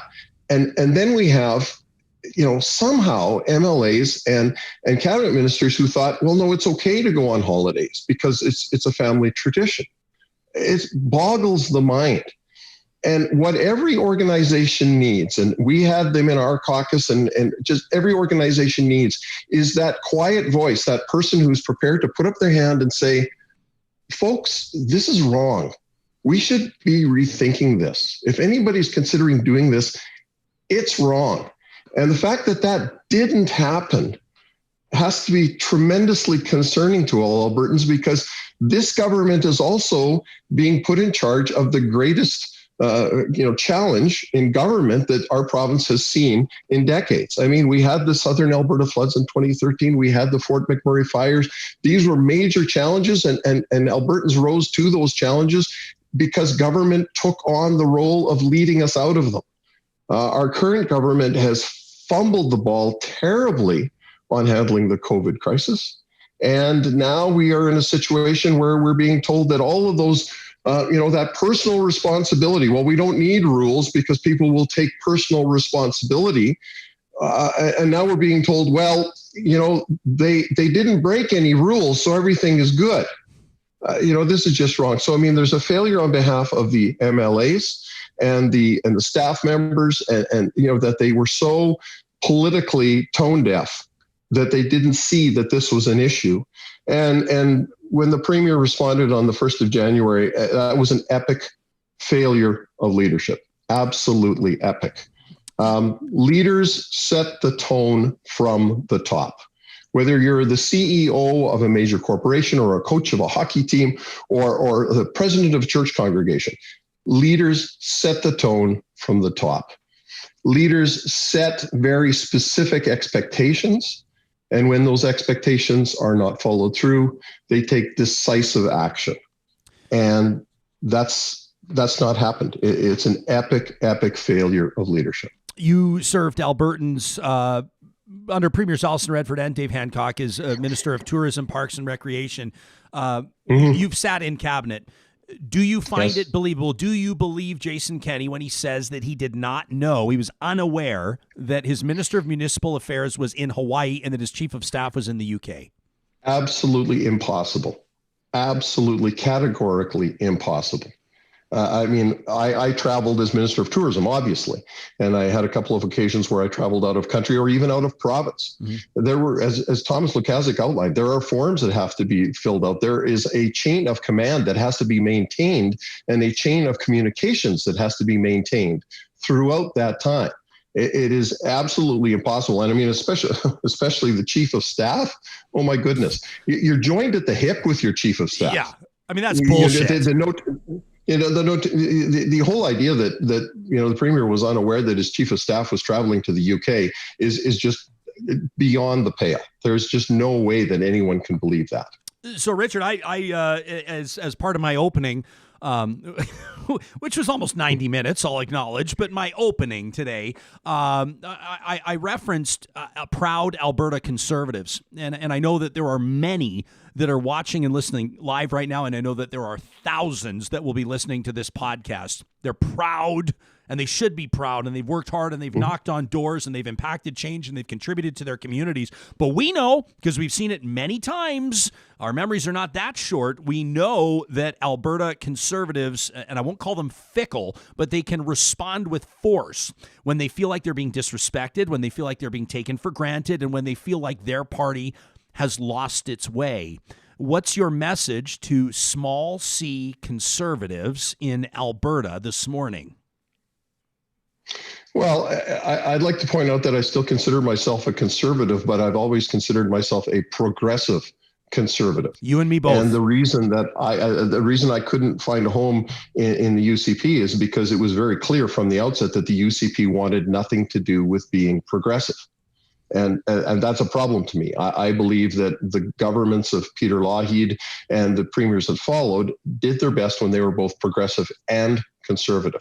So to the many, many hundreds of thousands of Albertans who have voted conservative in the past, who have supported conservative parties of one stripe or another in the past, you need to get in touch, as you've said, with your elected officials and elected officials. And even if they're not your representative, if you're not represented by a UCP MLA, you should get the list that they're readily available on the government's website and email or write a letter or make a phone call to every single UCP MLA and say, what is going on here and why aren't you standing up for Albertans? Why are you defending the behavior of your colleagues, which is inexcusable? And why aren't you demanding more decisive action from your leader? What's your message to the backbench MLAs, the ministers that we haven't heard from, those that are concerned about their own political futures as much or even more so than the future of the party? Do the right thing. Worry less about your own political future. That should be the lowest, absolutely the lowest consideration. What your own political skin will happen. That if you put that as your priority, you're in it for the wrong reason. Do the right thing for Albertans.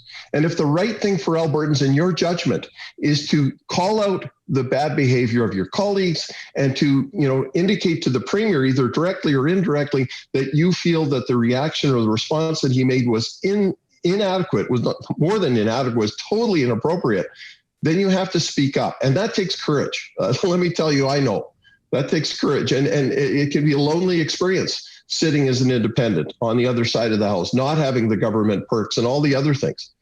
But that's a decision sometimes that has to be made. It's a phrase maybe we've kind of avoided using in recent years, but you have to look at yourself in the mirror.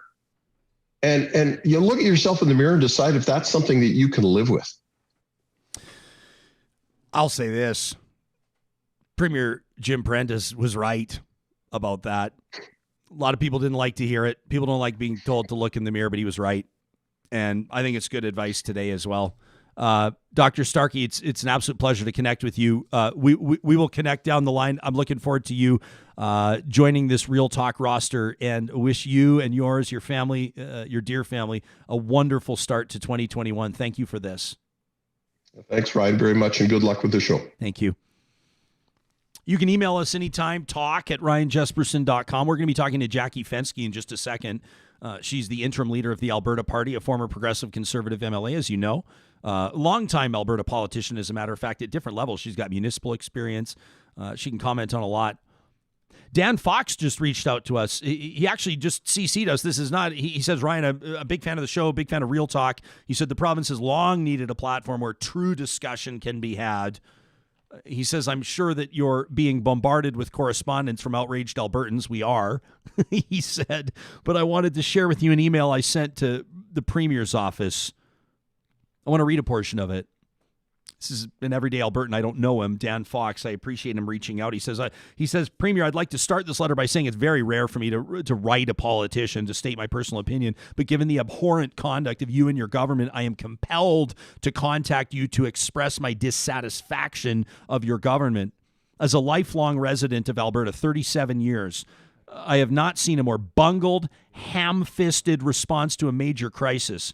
While other provinces have handled COVID-19 with sound, science-driven judgment, a rational approach, BC, New Brunswick, Nova Scotia, even Ontario, he says, your administration has treated this crisis as some weird political battle where partisanship and ideology drives the decisions that are being made.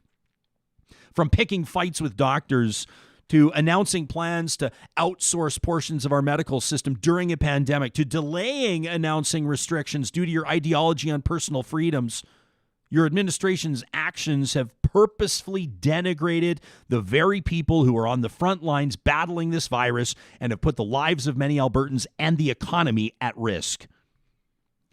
Writes Dan, but what really takes the cake, after your government finally enacts restrictions to prevent a total collapse of our medical system, your cabinet and caucus feel that they can flout the guidance of your own experts and jet set off to tropical ports of call while the rest of Alberta stays home following advice that you said that we should follow. Though the actions of traveling abroad for non-essential travel are not technically illegal, the choice of these elected representatives who should be held to a higher standard to travel abroad shows a complete lack of judgment and no moral conscience. And to make matters worse, once this is discovered, you do nothing to sanction this inexcusable behavior. You allow these people to continue to sit at the cabinet table for now. And within your government, you and your party regularly use the term elites to denigrate your opposition. Laurentian elites, urban elites. Brock Harrison's famous quote about Twitter elites. I dare him to tweet that again, ever. Dan says, I can say that the displayed indifference and the morally bankrupt behavior of you and your government have truly shown that elitism is alive and well within your ranks. Add this to the long list of other bungles your government has enacted since forming, stoking the fires of separation, bringing about a pointless referendum on equalization, to which I might add, says Dan, you were part of the cabinet, the federal cabinet that created that policy in Ottawa. Attempting to delist Alberta parks, reversing our coal policy, creating and funding an energy war room, which has brought embarrassment to this province. Starting the process of gutting our education system, gutting our addictions treatment infrastructure, vilifying those with opposing beliefs, your veiled race baiting, and the list goes on. I can confidently say, Premier Jason Kenney, that your administration has been the worst that Alberta has ever seen. In closing, writes Dan Fox, I would ask that you resign, but you both know, you and I, that you won't do that.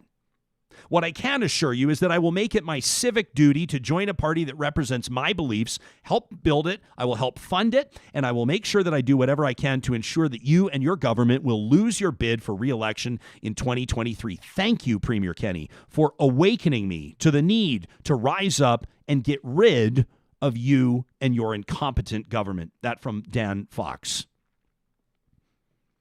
Now, I want to direct you to ryanjesperson.com because that's where you'll find our question of the week. We spoke with Dr. Peter Silverstone, Kim Knull, registered psychologist, about last week's, we call it our Get Real, our question of the week, where many of you give us a couple minutes of your time and you get real on a question that matters to people. And we want to get 1,000 people signed up to do this each and every week. It's a 2-minute commitment. The show will be more rich for it. We have over 400 signed up now, and that's after 5 weeks. But we'd really like to get that number up to 1,000. This week's question of the week, in partnership with Y Station, our official research and strategy partner, we're asking you to weigh in on this. Albertans have been shocked. Here's the question. to learn that while they were restricted from seeing family over the holiday season at the end of a difficult year, UCP leaders and political staff were jetting off to international destinations despite public health guidance to avoid non-essential international travel. We want to know how you're reacting to this scandal in light of the sacrifices you have undoubtedly made to follow public health advice in order to protect your community. We'll be monitoring your responses through this week, and then early next week, next Monday, we'll review what you've told us. Now, a lot can happen between now and then. There's a lot that's going to happen today. There's a lot that's going to happen this week. But we'll continue to keep an eye, and don't forget, you can write longer form comments here if you want us to be able to extrapolate more from your perspective. I encourage you to participate in some real talk as part of our question of the week. Jackie Fenske is the interim leader of the Alberta Party, described, I think, by many that try to pin it down on the spectrum as a center-right political party. Jackie, a former progressive conservative MLA, a former municipal politician, and a good friend of this show. Welcome, and a Happy New Year to you. Happy New Year to you, and thanks for having me on your show. It's been quite the 2021 already. Unbelievable. I mean, first of all, before we go any further, have I placed you and your party, the party you're leading on an interim basis, in the proper place on the political spectrum? Or yes, if you're talking about political spectrum, certainly. But what we like to say, people go, well, then that's the middle. What we like to say is that we take the right ideas and the right policies. Sometimes they will be further from the left on the spectrum, sometimes further from the right. And it's the average, when you look at it, that the everyday Albertan, that's how they live their lives. So that's where we are with the Alberta Party. So, Jackie, what do you, when I say, what do you make of this all? It took me about an hour and a half to get through my thoughts, and I feel like I left a lot on the table. I could talk about this all day, and we'll talk about this in the days and weeks to come. But how is all of this landing with you? Oh, definitely. And a part of it is deja vu. So I just want to, before I even go into that, I did have some of our members send me some messages this morning, and they really wanted me to take this opportunity to thank Albertans who actually have demonstrated personal responsibility and stayed home and changed their plans. And so I do want to give a shout out to them, because we know that most Albertans did do that. But very dismayed at our politicians. Well, Jackie, and that's why people are so pissed off. Like if I went to Maui with my family and everything was going gangbusters with vaccine rollout and everybody was getting vaccinated and everybody was healthy and the ICUs were empty, then I'm not sure I would mind. If I hadn't canceled my plans, if neighbors hadn't canceled their plans, if people hadn't even crossed the street to mix and mingle on their front doorsteps with their neighbors, I'm not sure that people would be so angry right now. I agree with you. And it's an issue. It's kind of like the $16 orange juice. People know how much orange juice was supposed to cost. People know what they've had to give up to be able to do their part in this pandemic. And they expect our leaders to lead by example. And that's not what we've had. I mean, Kenney, when he did his first idea of recall, spoke endlessly about public trust. Well, there is no trust. And you talked about it earlier in your show, Ryan. You have to rebuild that trust, and they're going to have to work very hard. As a matter of fact, the Alberta Party is going to be asking later today and sending a letter to Rachel Notley to ask for a return motion, because I think the trust has to be built no matter what they say, the UCP right now. Are you going to believe that they're telling you the truth, that your particular MLA was where we're led to believe because they did a Christmas message or a New Year's message? And, the background's the same. They've changed their sweater, and they've just rolled it off when it was supposed to be rolled off. I've asked, tagged my MLA several times. I've mentioned to her friends. I said, why isn't she coming out and saying where she was and standing up for the rest of Albertans? And Richard talked about it as well. We expect our politicians to take a stand. lived through that in the Alison Redford days. And I know, just as Richard said, it's not easy to stand up to your caucus. It's not easy to stand up to your premier. But we did not elect we hope we didn't elect gutless representatives. We expect them to do what's right for Alberta. And that means standing out and calling this out. It's just too, it's arrogant and it's full of hypocrisy. We expect our leaders to be held to a higher standards. Jackie, So are you where I think you might be right now? You're running your business right now, right?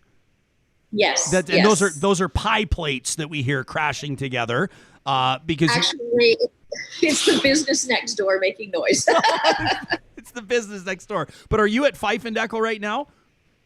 Yes. Okay, so people in some parts of the province may not be familiar with Fife and Deckle, but you are like, I mean, you're like a better. I hope you don't wince at this. This is a compliment, but you're a better Grandma Lee's. Like you guys do like the custom, amazing home baked bread sandwiches with like sprouts and Black Forest ham, or your tuna salad is mwah. Your butter tarts and your rhubarb and Saskatoon berry pies are insane. I know that a lot of people have Fife and Deckle as part of their holiday tradition, and I would suspect that your business. I mean, I know that you're a veteran entrepreneur, and I'm sure that you've done everything you can to keep your doors open, but your business has experienced disruption. We haven't even touched on today the entrepreneurs that are sitting here going, what the hell?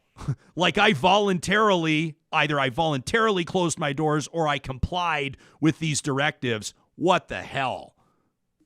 Well, and that's what's going to be a problem come when we're expecting Premier Kenney to make an announcement later in the next week or two about saying, are we going back? What are we expecting of businesses? And I'm hearing and seeing, and I'm sure you are too on social media, people saying, well, why should I comply anymore? I mean, our elected officials aren't. It's a do not ask others to do what you will not do if you're a leader. So here you are as interim leader of the Alberta Party, and I know that the party is gearing up, looking. I mean, obviously you want to get a permanent leader installed. You got fundraising that you're going to want to do, and you're going to want to make sure that you have enough time to make a meaningful impression on Albertans before we head back to the polls, whenever that may be. I would suspect at this point, and I would suggest that there's absolutely no reason for Jason Kenney to call an early election. I mean, it would be an unprecedented display of chutzpah if you were to call an election before he absolutely had to here.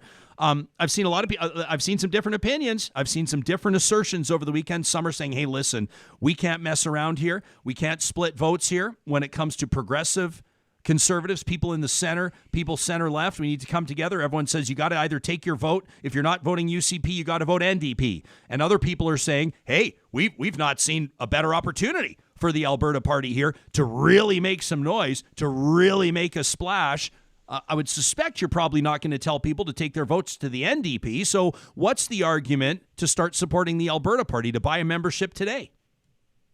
Well, the argument is certainly do that. And we've had people reaching out to us in the last, since January 1st, since Jason's announcement, saying, how do I get involved?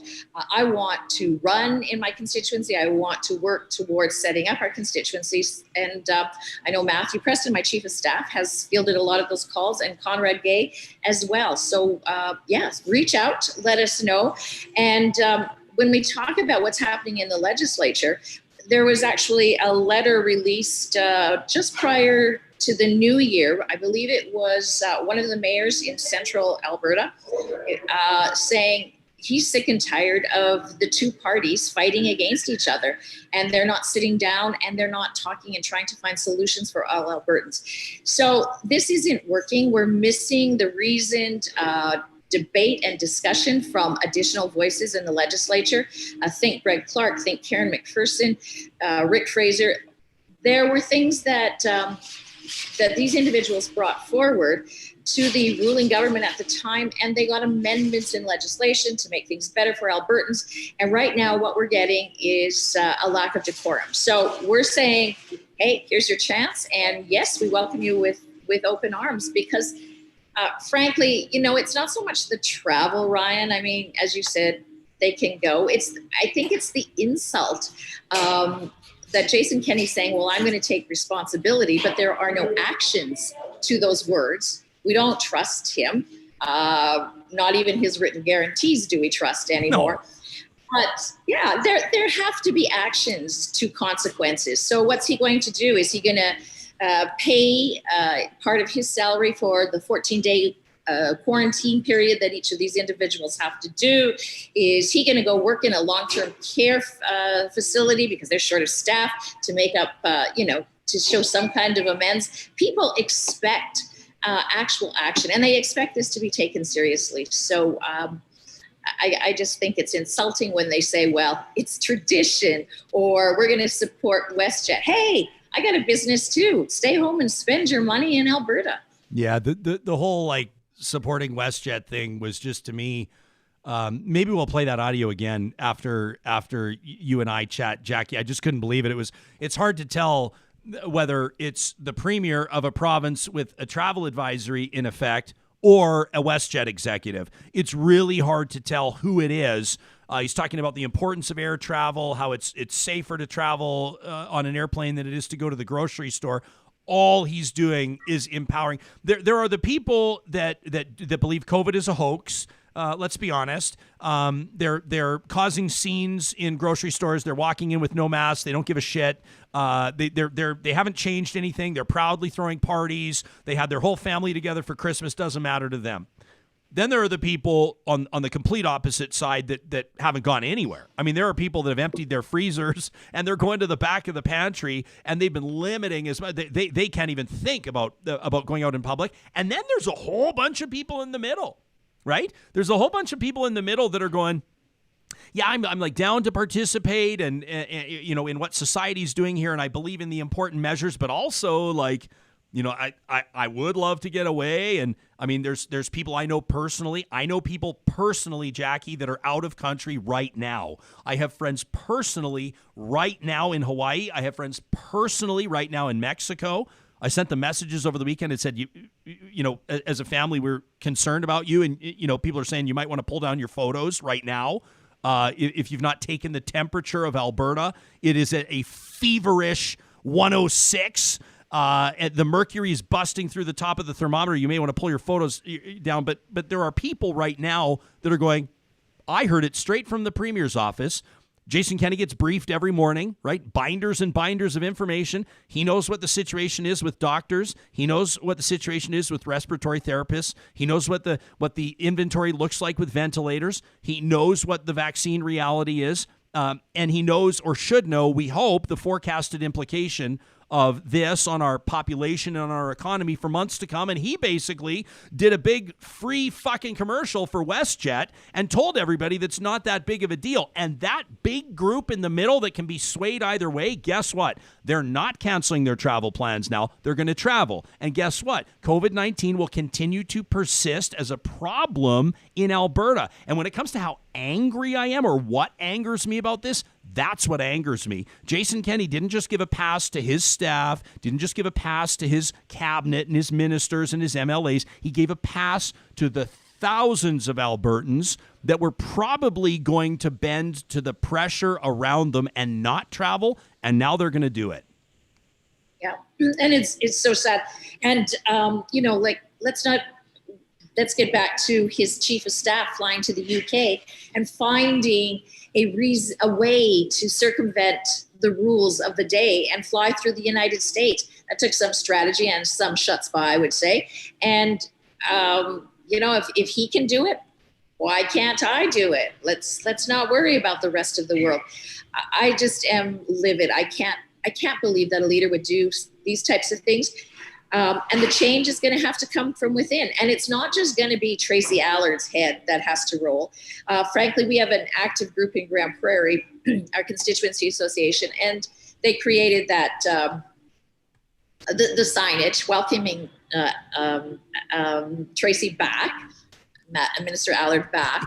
Yeah. And a couple of things. People, just like you're saying, people want to send you messages and they need to vent and they need to get this off their chest. People were writing cards and putting cards on those Christmas trees.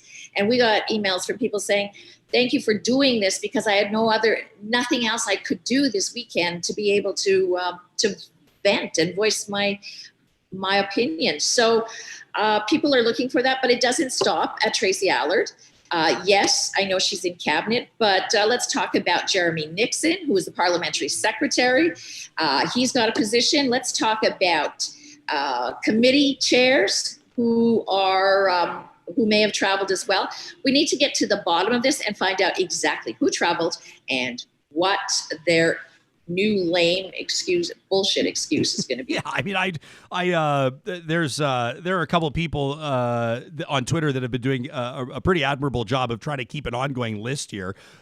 Stacey, it's funny. I think everyone just knows her as Blurg on Twitter, Blurg5 or whatever on Twitter. But she's had to keep updating her list because there's more and more coming out. And this is just, I mean, Jackie, I think of the people.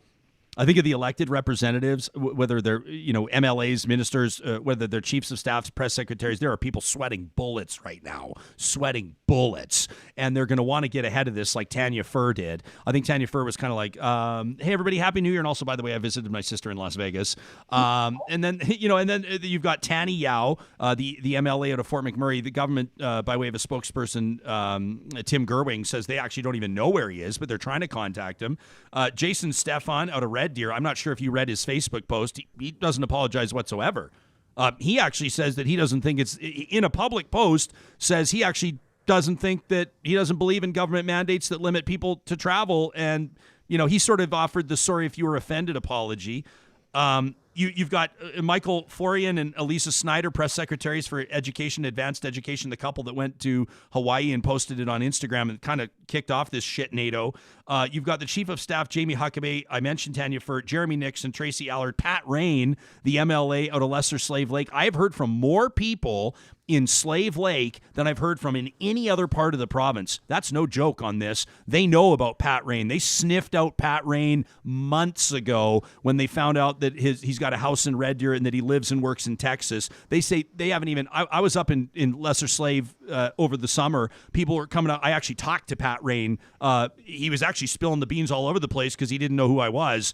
It was amazing. I was just scooping the information into my bag to sort through it later. But I mean, like, people in Lesser Slave Lake have not had legitimate political representation since the election. I mean, that's a parachute candidate right there. So there's a bigger story there with Pat Rain, and shit's hitting the fan there. Rumor is on the street from a very reliable source in Lesser Slave Lake that guy's going to have a hard time getting his nomination papers signed if he seeks re-election. So, I mean, the list goes on.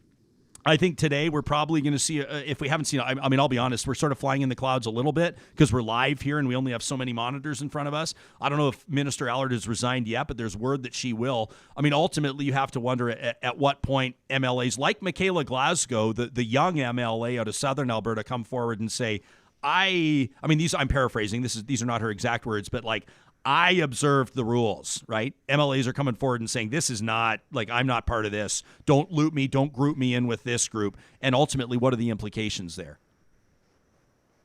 Well, if you were a backbench MLA and you were not involved in travel, wouldn't you be standing up and saying that right now? Well, except for the fact that everybody's so terrified of Jason Kenney. Well, that's where the change is going to have to come in. He's terrified of the Nixon brothers. So let's just let it roll out and see what happens. Yeah, you really think so? You think Jason Kenney sweats the Nixon brothers, really? Didn't we just have a change in the last month or so of Jason Nixon's position? Who's the new whip? Mike Ferris now. Ah, okay. Jackie Fenske giving us something to think about. Before we thank you for your time and let you get back to running your business in the middle of a pandemic, is there anything that we didn't touch on that you want to make sure that we mention? Well, I mean, let's go back to earlier. People are looking for options, things to do. Certainly, as you and Richard had said, make sure you write your MLAs. Writing, emailing is far better and more effective than Twitter. And we welcome you with open arms at the Alberta Party. We've got some great announcements coming in Q1. And we're working hard to present an alternative because it's not working today. All right. Jackie Fenske is the interim leader of the Alberta Party, former Strathcona County Councillor, former Progressive Conservative MLA, and a renowned Alberta entrepreneur. It's nice to see your face, and a Happy New Year to you and your family, Jackie. Happy New Year to you, and good luck with the show as well, Ryan. Thank you. Appreciate that. Justin on our, I just noticed this. I love our YouTube, the real-time live commentary. This is great. By the way, to have 2,000 people watching right now live, about 20 minutes past our scheduled end time, indicates to me that you guys just want to hang out right now, which I haven't officially cleared this with Sam, but I think we're okay to hang out for a little while here. This is a story, obviously, that we'll be providing in-depth coverage on for days and weeks and months to come, obviously. But this comment here is an interesting one from Justin, who says, I wonder if you guys could address the fact that Devin Dreeshen, Alberta's ag minister, made a joke out of the situation on his Instagram by tagging a post as being in St. Bart's. Kenney also responded to that post saying, amazing. I don't know. I haven't seen that. I'll take your word for it, Justin. I did notice that Devin Dreeshen did what I wouldn't blame him to do, which was post I don't know if you saw this, but I did see that he tweeted out a video of him coming in doing a hockey stop, and he said, I'm looking for your tips. I'm looking for your tips on shoveling an outdoor rink. What are your outdoor rink tips? Which to me was just like, that's like a subtle way of saying, that's like me like posing in front of like Rogers Place in downtown Edmonton with big land or the Walterdale Bridge behind me or something, being like, hey, just checking in to just kind of see... Just checking in to say hi with this copy of the Edmonton Journal in my hand with today's date on it and the bridge in the background. That's what that was. But I haven't seen the Instagram post. Now let's be honest. St. Bart's is probably a reference, I would imagine, to Ontario's finance minister, Rod Phillips, who really stepped in this. His story, though, who would have thought like 2 years ago, when Doug Ford was, I'm going off the top of my head. Sometimes I'm off on dates. I always say to my friends, like, how old's your little guy now? Is he 6? And they're always like, Jesperson, he's 11. And I'm like, okay, I'm not great with dates. But when Doug Ford sought the leadership of Ontario's Conservative Party, against, Mulroney and the others, was that 2-3 years ago, something like that. Imagine if people would have said, hey, 2.5, 3 years down the road, the country, the world will be fighting and persevering in the face of a global pandemic that is killing hundreds of thousands of people, including tens of thousands of Canadians when it's all said and done. And Jason Kenney and Doug Ford will both be premiers of Alberta and Ontario, respectively. Jason Kenney will be bumbling around, mired in scandal, while Doug Ford, for the most part, will be hitting it out of the park. Would you believe them? Of course you wouldn't. Now, don't fact-check me too hard here. Really, Ryan? Doug Ford hitting it out of the park? Okay, maybe not. But the bar is set so low right now that when Doug Ford makes obvious decisions, he looks brilliant. Like when your finance minister, Rod Phillips, who, quite frankly, was a shining star of that cabinet. It was a coup to get that guy as the finance minister. It's kind of reminded me in a way, and again, once you start making comparisons and metaphors and things, you can get in a world of trouble. But not unlike Bill Morneau, federally speaking. You've got a finance, it's like Paul Martin. You've got these finance ministers that like know what the hell they're doing. They've built businesses worth hundreds of millions or billions of dollars. They understand markets. They're savvy when it comes to balance sheets and all of the types of things that you would expect a finance minister to be good at. Rod Phillips is not a bad finance minister. He made a very bad decision to travel with his family. It was a pretty obvious decision for Doug Ford to relieve him of that position, to make sure that he resigned, to make sure that he was done.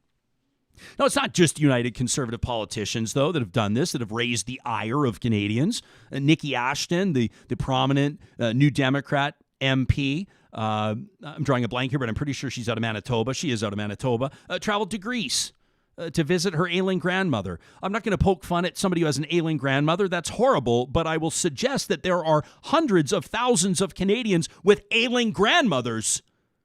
What makes Nikki Ashton so special that she gets to travel to Greece? Pierre Arcand, Kamal Khera, the Liberal MP out of Brampton. Again, tragedy struck her family. A loved one died. She traveled to Seattle to attend the memorial service. Do I want to pile on her? On MP Khera out of Brampton? who's grieving the loss of a family member? No. But guess what? Thousands of people lost family members and held funeral services over Zoom. That's one Liberal MP. Another one, Samir Zuberi out of Montreal, an MP out of Montreal, this one, visited his wife's sick grandfather. Now, I got to be careful here. I want to be I've really made an effort this morning to be responsible with my tone, to be calm, measured, fair, but I'm not going to bullshit you. There's nothing funny or joke-worthy about Samir Zuberi and his family situation, but your wife's grandfather, really? He had to visit his wife's sick grandfather in Delaware for 13 days?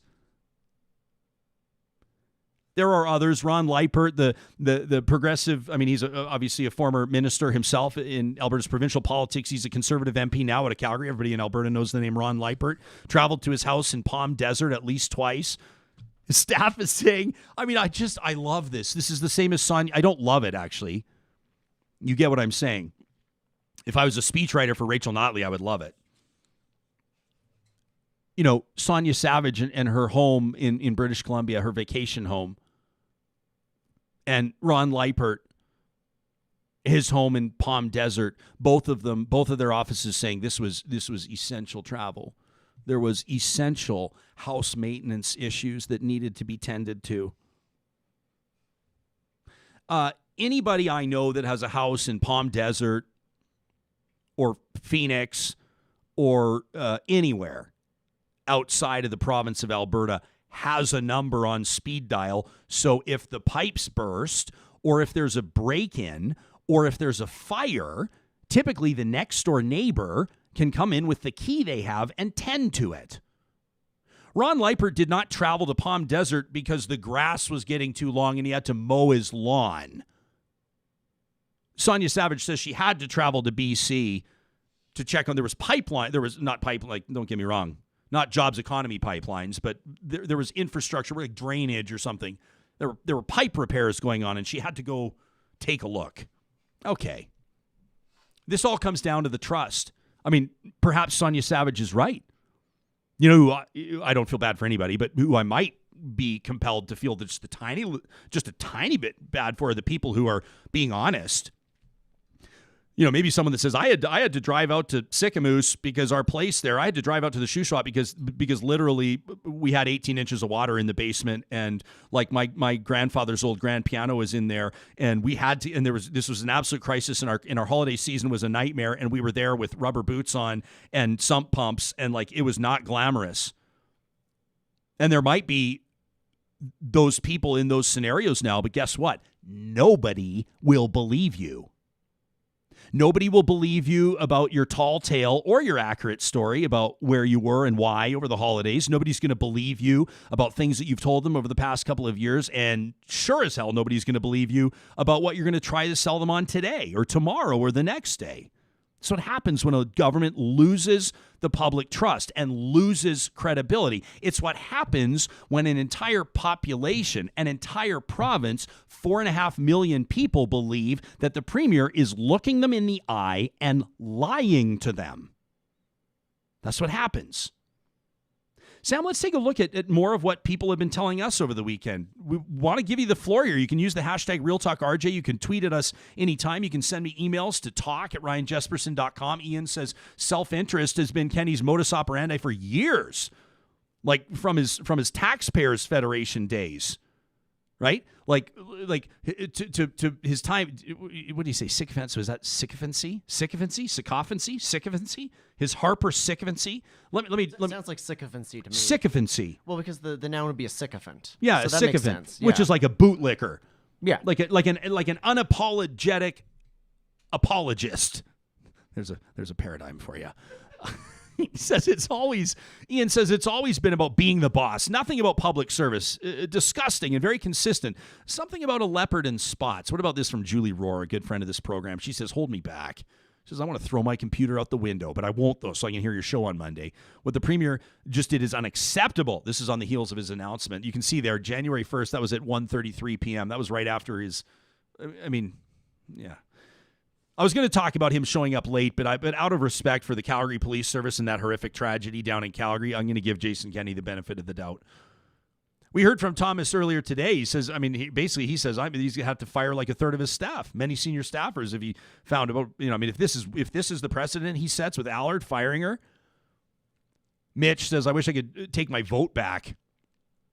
He says, I will never elect another United Conservative candidate given the performance of this government since day one. It's an embarrassment. The only thing they've proved is that the old boys club is in full swing with no regard for the rest of Alberta. Do you pronounce this? Fuck. I think that's how I pronounce that name at the top. Fuck. Hey, coach, who we playing tonight? Ogie Ogothorpe. Fuck. Well, it took 30 years, says fuck. Took 30 years, but there's finally somebody more despised around here more than Peter Pocklington. Well earned, Jason Kenney. Hey, now keep in mind, this is a show that airs internationally. Obviously, we have people that told us that they were staying up late in South Korea to watch this morning's show, but there were some people that were never upset with Peter Pocklington, Calgary Flames fans included. A lot of people who actually loved Peter Pocklington, but I think the city of Edmonton is reconciled with Peter Puck. Hey, the Oilers included him in an on-ice ceremony honoring Glenn Sather when Slats went up into the rafters. I think the city of, I don't know. You told me something about Kelly, your partner in life, your beautiful fiance. My partner from BC when we were getting this stuff ready, and no, she basically just said, she's like, well, who's Peter Pocklington? Like, this is a name I've never heard before, and I gave her the brief primer on it and how, most of his ill will. I mean, you got to remember, before he was the Oilers owner, there was a lot of fraud. There was a lot of stuff that he didn't quite atone for. There was a lot of activity that was Peter Pocklington. I think the way I described it to Kelly is Peter Pocklington just sort of became a stand-in or a punchline for any time something shady is going down in Alberta. Yeah. Let's get back to I want to, we have so many of these. I hope that this is cathartic for you.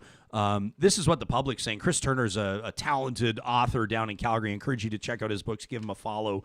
He tweeted this live on, this was while Kenney was speaking or shortly thereafter. I think it was right when he was speaking. And he said, I'm not watching. I'm not watching because of Jason Kenney's smarmy bleat makes me want to break things. But honest to God, the issue is not that air travel is especially dangerous, but that the cabinet minister violated her own government's directives to the Republic. And then he's so pissed. He says at 1 p.m. on New Year's Day, and I'm already making typos in all caps because the UCP is the worst in any year. The only thing worse than spelling mistakes in a tweet is spelling mistakes in a tweet when you're a published author. Right, Chris? Okay, here's what more of you had to say. Mark, I guess if you initially won your leadership under sketchy pretense, then many things seem acceptable. He says, I often wonder how many closet rats there are on that team. If Kenney fires the wrong person, the canaries start singing.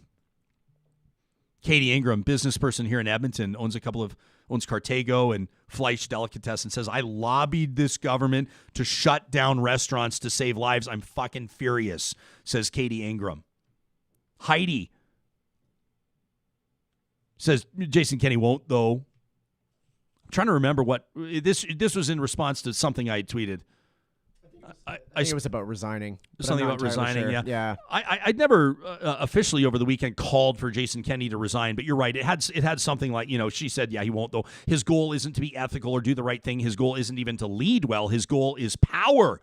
We could have led with this tweet. I mean, this Heidi absolutely nails it. Power. She says it's why he can gaslight us through an entire presser, knowing full well that Minister Allard wasn't the only one. He didn't even bat an eye.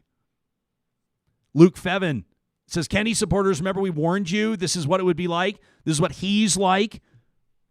I remember a radio host in April of 2019 just going off. He's pretty much, it's funny. It's like everything that he said has manifested itself in less than 2 years. Luke goes on to say an absence of leadership. Did that radio host get a promotion? I wonder if being right. Luke says an absence of leadership in a pandemic, pandering to his base, double standards in decisions, and follow through unforgivable like Trump. We knew and we warned you. Jungle Gene, right after Kenney spoke on the 1st. Look at that, 1:34 p.m., January 1st. I'm actually shaking with rage right now. I didn't even know that was a real thing. Look at this from a dual citizen. I haven't been to the States since before March of 2020. My parents are unable to come to Canada to meet their grandchildren. that were born April 2020. Is that twins? Congratulations, or more. It says, meantime, certain politicians engage in vacationing in the middle of a pandemic. I have nothing but contempt. Scientific Albertan. It's nice that the United Conservatives can carry on their family traditions. Meanwhile, lonely Alberta families are staring at empty chairs. I happen to know that Scientific Albertan lost his wife this year, and our deepest condolences to him. Goes on to say, I can understand now how the putrid entitlement of past elites led to revolution. He says, Jason Kenney, you're playing with fire. Councillor Aaron Stevenson out of the great city of Spruce Grove, Alberta. I have no words, none. I'm speechless. I'm more angry than I can possibly express at the moment. A gal by the name of Allison responds and says, I'm shaking. And the counselor goes on to say, I'm at a complete loss of words or even full sentences for what we just witnessed. I've never been so embarrassed by a premier than I am today. She's talking on January 1st. We got what Ottawa was glad to get rid of, and now we pay the price. Jill says, Kenney did it. He united the province. I don't think he strictly meant for it to be united in blazing hatred of him, but credit where credit is due. That from Maximum Jill. North of the 49th says, I live alone in Edmonton. I didn't go to my sister and brother-in-law's in Spruce Grove. I stayed alone. Even though I could have gone according to guidelines. I can't even imagine an out-of-country trip. That's one that, we haven't talked about Matt Wolf this morning, the Premier's Executive Director of Issues Management, quite frankly, because part of me, and I wanted to approach this with reason. I'm like I tweeted over the weekend, I'm glad that I had an opportunity to count to 1 million before today's show. If I would have been speaking, a lot of people were saying, do an impromptu real talk. Just get on there. You can stream anytime, go live, give us real talk on New Year's Day. I was so fucking angry that I probably would have got myself in trouble. Even though we're independent broadcasters and I'm self-employed, I can still get in trouble. I would have got in trouble. And so I've been trying to sort of take this and say, well, what are the things that are really offensive here? What are the real issues? And I think we've identified them today. The tone-deaf nature of Minister Allard's trip, which is completely inexcusable. Premier Jason Kenney lying about not knowing about the whereabouts of his Minister of Municipal Affairs and his Chief of Staff. Nobody believes that. Nobody believes that, Jason Kenney. Nobody. And then there are the side stories that are kind of running parallel to this, like Kenney's Executive Directors of Issues Management, Matt Wolf, who's a polarizing figure. He's not a very likable guy, and he would take that as a compliment. He's not supposed to be likable. He doesn't want to be likable. He doesn't try to be likable. He traveled to Saskatchewan to visit his parents. He stayed, he says, with only his parents, and then he returned home.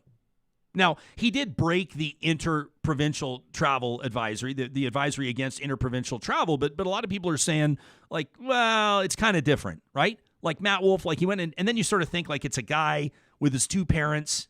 See, these are these gray areas, right? When I talked about with Jackie Fenske, the gray area that I think probably the majority of Albertans are in, maybe not, but close to a majority. Like there are the ones that are like, we literally, I mean, I've got one buddy that has not left his house, like literally. I mean, I think he's left his house 3 or 4 times in the whole pandemic. I'm not kidding. Now, he lives in a pretty sweet house, but still. I mean, the guy's like golfed every course on his virtual screens and everything, but still, he's dead serious about this. And then there are people that that call it the scamdemic, and they don't believe in, they don't even think it's real. And these are the frustrated, these are the ones that can be really frustrating. And then there's that whole group in the middle, right? That are like, well, like, is this okay? Is that okay? Like, my kid can't play hockey, but they can take individual skating lessons, so we're going to do that. Or like, we can't gather outside, but we can skate on the outdoor rink. Like, I've had my boy out on the outdoor rink. I have. Right? There have been times where we're like, you can't gather in person, but like neighbors can talk over the fence, and we have. Like, there are things that people have said, well, You know, we can't dine in restaurants, but we can do this. But how can we support restaurants? And there's outdoor patios, or can we do? And there, you know, you're trying to do the right thing. You're trying to get on board, but there's kind of gray areas. And Matt Wolf's is kind of that gray area, I guess, right? I mean, the whole interprovincial travel thing, sure, but I don't think the province would be outraged. I don't think the province is outraged. I mean, there's people that would love to see the demise of Matt Wolf. Don't get me wrong. And so anything that they have on him, they're going to seize the opportunity to maximize it. But Sam, do we happen to have the tweet I just looked at? Is there a way that are we past it, or can we get it back up on the screen? So here's the point I'm making about Matt Wolf. If you're this person, if you're north of the 49th and you live alone in Edmonton, I don't know if Matt Wolf has a partner or a roommate, but he claims that he traveled. I don't know much about his personal life, but he says that he traveled by himself to Saskatchewan, only saw his parents and returned home. And you might go, well, that's not that big of a deal, is it? And it's probably not, is it? But what about north of the 49th? It says, I live alone. I didn't even go to my sister's in Spruce Grove. I stayed alone. We're talking about Christmas. We're talking about the holidays. I stayed alone, even though I could have gone. So how do they feel about Matt's trip to Saskatchewan? We've got a ton more, don't we, Sam? Why don't we get to more? We want you to have your voice heard, Alberta. I mean, it's, you know, thousands of people are going to see this and hear this, and the most important one is Jason Kenney. Let the Premier hear you roar. You know, Dr. Amy Tan there says that, you know, the outer rage on my Twitter feed. You remember Dr. Tan talked to us a couple of weeks ago? She's that palliative care physician and a family physician that actually she is one of the doctors that picked up her practice and moved. She went to Victoria. That wasn't actually happening. What do you mean? Oh, I thought according to the government, doctors aren't. Oh, yeah, no, it's not happening. It's not happening, except for the ones that are doing it. Except for the ones like Dr. Town that came on the show to talk to us about why she left. And so here's what she had to say. I mean, she was going through the same exercise, Sam, that you and I were, which was taking a look at our timelines. The utter rage, she says on my Twitter feed, is palpable by my Alberta friends and colleagues, a slap in the face for all of us who have and are still sacrificing by following the rules and those on the front lines of healthcare and society. An utter lack of integrity and moral leadership by Jason Kenney and his UCP government. Jeff says, what I fear now, Jeff nails it. Political leaders have been caught now traveling out of countries that thousands of Canadians will say, screw it. And they'll take it as license to do whatever they want. Jeff says we have to keep fighting our way out of this, and it's going to be harder now. And he's right. How about Gemma? Single mom of 2, public health nurse. Thank you, Gemma. At the start of a 24-day isolation period. Why is that? Because one kid has COVID, and they don't. So it's the 10-day isolation plus the 14-day monitoring period. She says small 2-bedroom house, but so happy to hear about United Conservative staffers on their tropical vacations while I literally am trying to stay sane right now. That from Gemma. Jason says Canada will have to close its borders to prevent the global spread of UCP cabinet ministers. That's amazing. And how fucking entitled are you when your apology for completely dropping the ball during a pandemic leads with privilege like we holidayed in Hawaii for 17 years? That family tradition line will haunt Tracey Allard for years. Jody says, oh, yeah, don't worry, Ryan. It's okay. It's safer to travel by plane than go to the local grocery store, apparently. She says, that was news to me. Me too. How about Britt? Britt says, hands up if you didn't even consider going abroad for Christmas. Like, you didn't check flights, you didn't check hotel availability, you never went further than wistfully checking the weather in Hawaii before hunkering down in your own home like the government told you to. That from Britt. What about this? Remember when Albertans and Alison Redford's Sky Palace made her entitled, and then she wasn't premier anymore? Surely the entitlement on full display by the United Conservatives will have some significant blowback. Please tell me some right-wingers have had their blinders taken off by now. And then I only know her as Stifler's mom, but I don't know her. You know what? The worst part is, Sam, is I've interviewed her before and her name's escaping me. I feel terrible. She's actually a completely delightful actor in person. I'm so mad I can hear her saying it. How about this from Sean? This is how my parents saw their grandson this Christmas. But if we had gotten on a plane to Hawaii, it would be okay, apparently. Plus, we'd be saving WestJet. I'm so sick of the hypocrisy and the lack of leadership, says Sean. What about this? Listener says, Ryan, I can't fly home. By the way, the name, their handle on, not the handle, but their name on Twitter, on vacation, shouldn't be tweeting. How many of you is that the case for? How many of you, it doesn't even have to be on vacation, off the record, I mean, just like how many of you wanted to be present with your families on New Year's Day, except for your entire day was consumed with, as Samuel L. Jackson says in Pulp Fiction, with furious anger. This Real Talk viewer says, I can't fly home to see my 85-year-old not overly healthy mom. She's in Newfoundland. And I've not even attempted to get around the rules or skirt them. I've honored the spirit of the bubble. But Minister Allard and the rest of them needed to have somebody explain to them what it was wrong to go. WTF, says that viewer. If you don't follow this person on Twitter, this is a must follow when it comes to Canadian political commentary and satire and just brilliance. After appearing, these are like satirical news headlines. After appearing more than an hour late for the press conference he'd called, Jason Kenney says Alberta's vaccination rates are low because Trudeau screwed up and delivered the vaccines early. That's it. That's the funny part. Goes on to say Doug Ford sent Jason Kenney a thank you card, and I wanted to send a second tweet here. I thought that this one was pretty funny too. This one, the next one, following up. Kenney says he didn't make travel restrictions for his MLAs clear and will be sure to include no recreational travel during a pandemic, guys, on notes when he packs their lunches for them. Let's take a look at the next one. Look at this. Look what you made me do, says Hellbent. Heidi. Look what you made me do. I've become that person. Says P.S. Real Talk may need to be 8 hours on Monday. Well, we're coming in on an hour overtime. As you see here, though, this is evidence that she sent emails to basically every elected politician that she could think of, including the office of the Premier. That, Sam, to me, this is where this happens. I don't think Jason Kenney's going to read his emails from you, Alberta. I don't think Jason Kenney gives a shit about what you say. But here's the beauty. You don't have to give a shit that Jason Kenney doesn't give a shit, because guess what? You employ Jason Kenney. Without your support, Jason Kenney's not the Premier of Alberta, right? So he's not checking his inboxes. You've seen the sneer. You've seen the snide face before. You know how he feels about all this. He doesn't take it seriously. He didn't take it seriously before Christmas. He doesn't take it seriously on January 1st when he talks to the province in probably his worst political performance of his career. And he won't take it seriously now. You know who will, though? Your MLA. Ministers, people that are worried about their own political futures, they will take your emails very seriously. So here we are. It's Monday. It's the first broadcast day for us of a new year. It's the beginning of your new year. Maybe you're turning a new page. Or maybe you got a plan for what this year is going to look like. And maybe it'll involve a little more political activism than you thought before, because maybe you're feeling a fire burn in your belly now more than it ever has before. We're going to be talking in days and weeks to come about positive ways to channel that energy.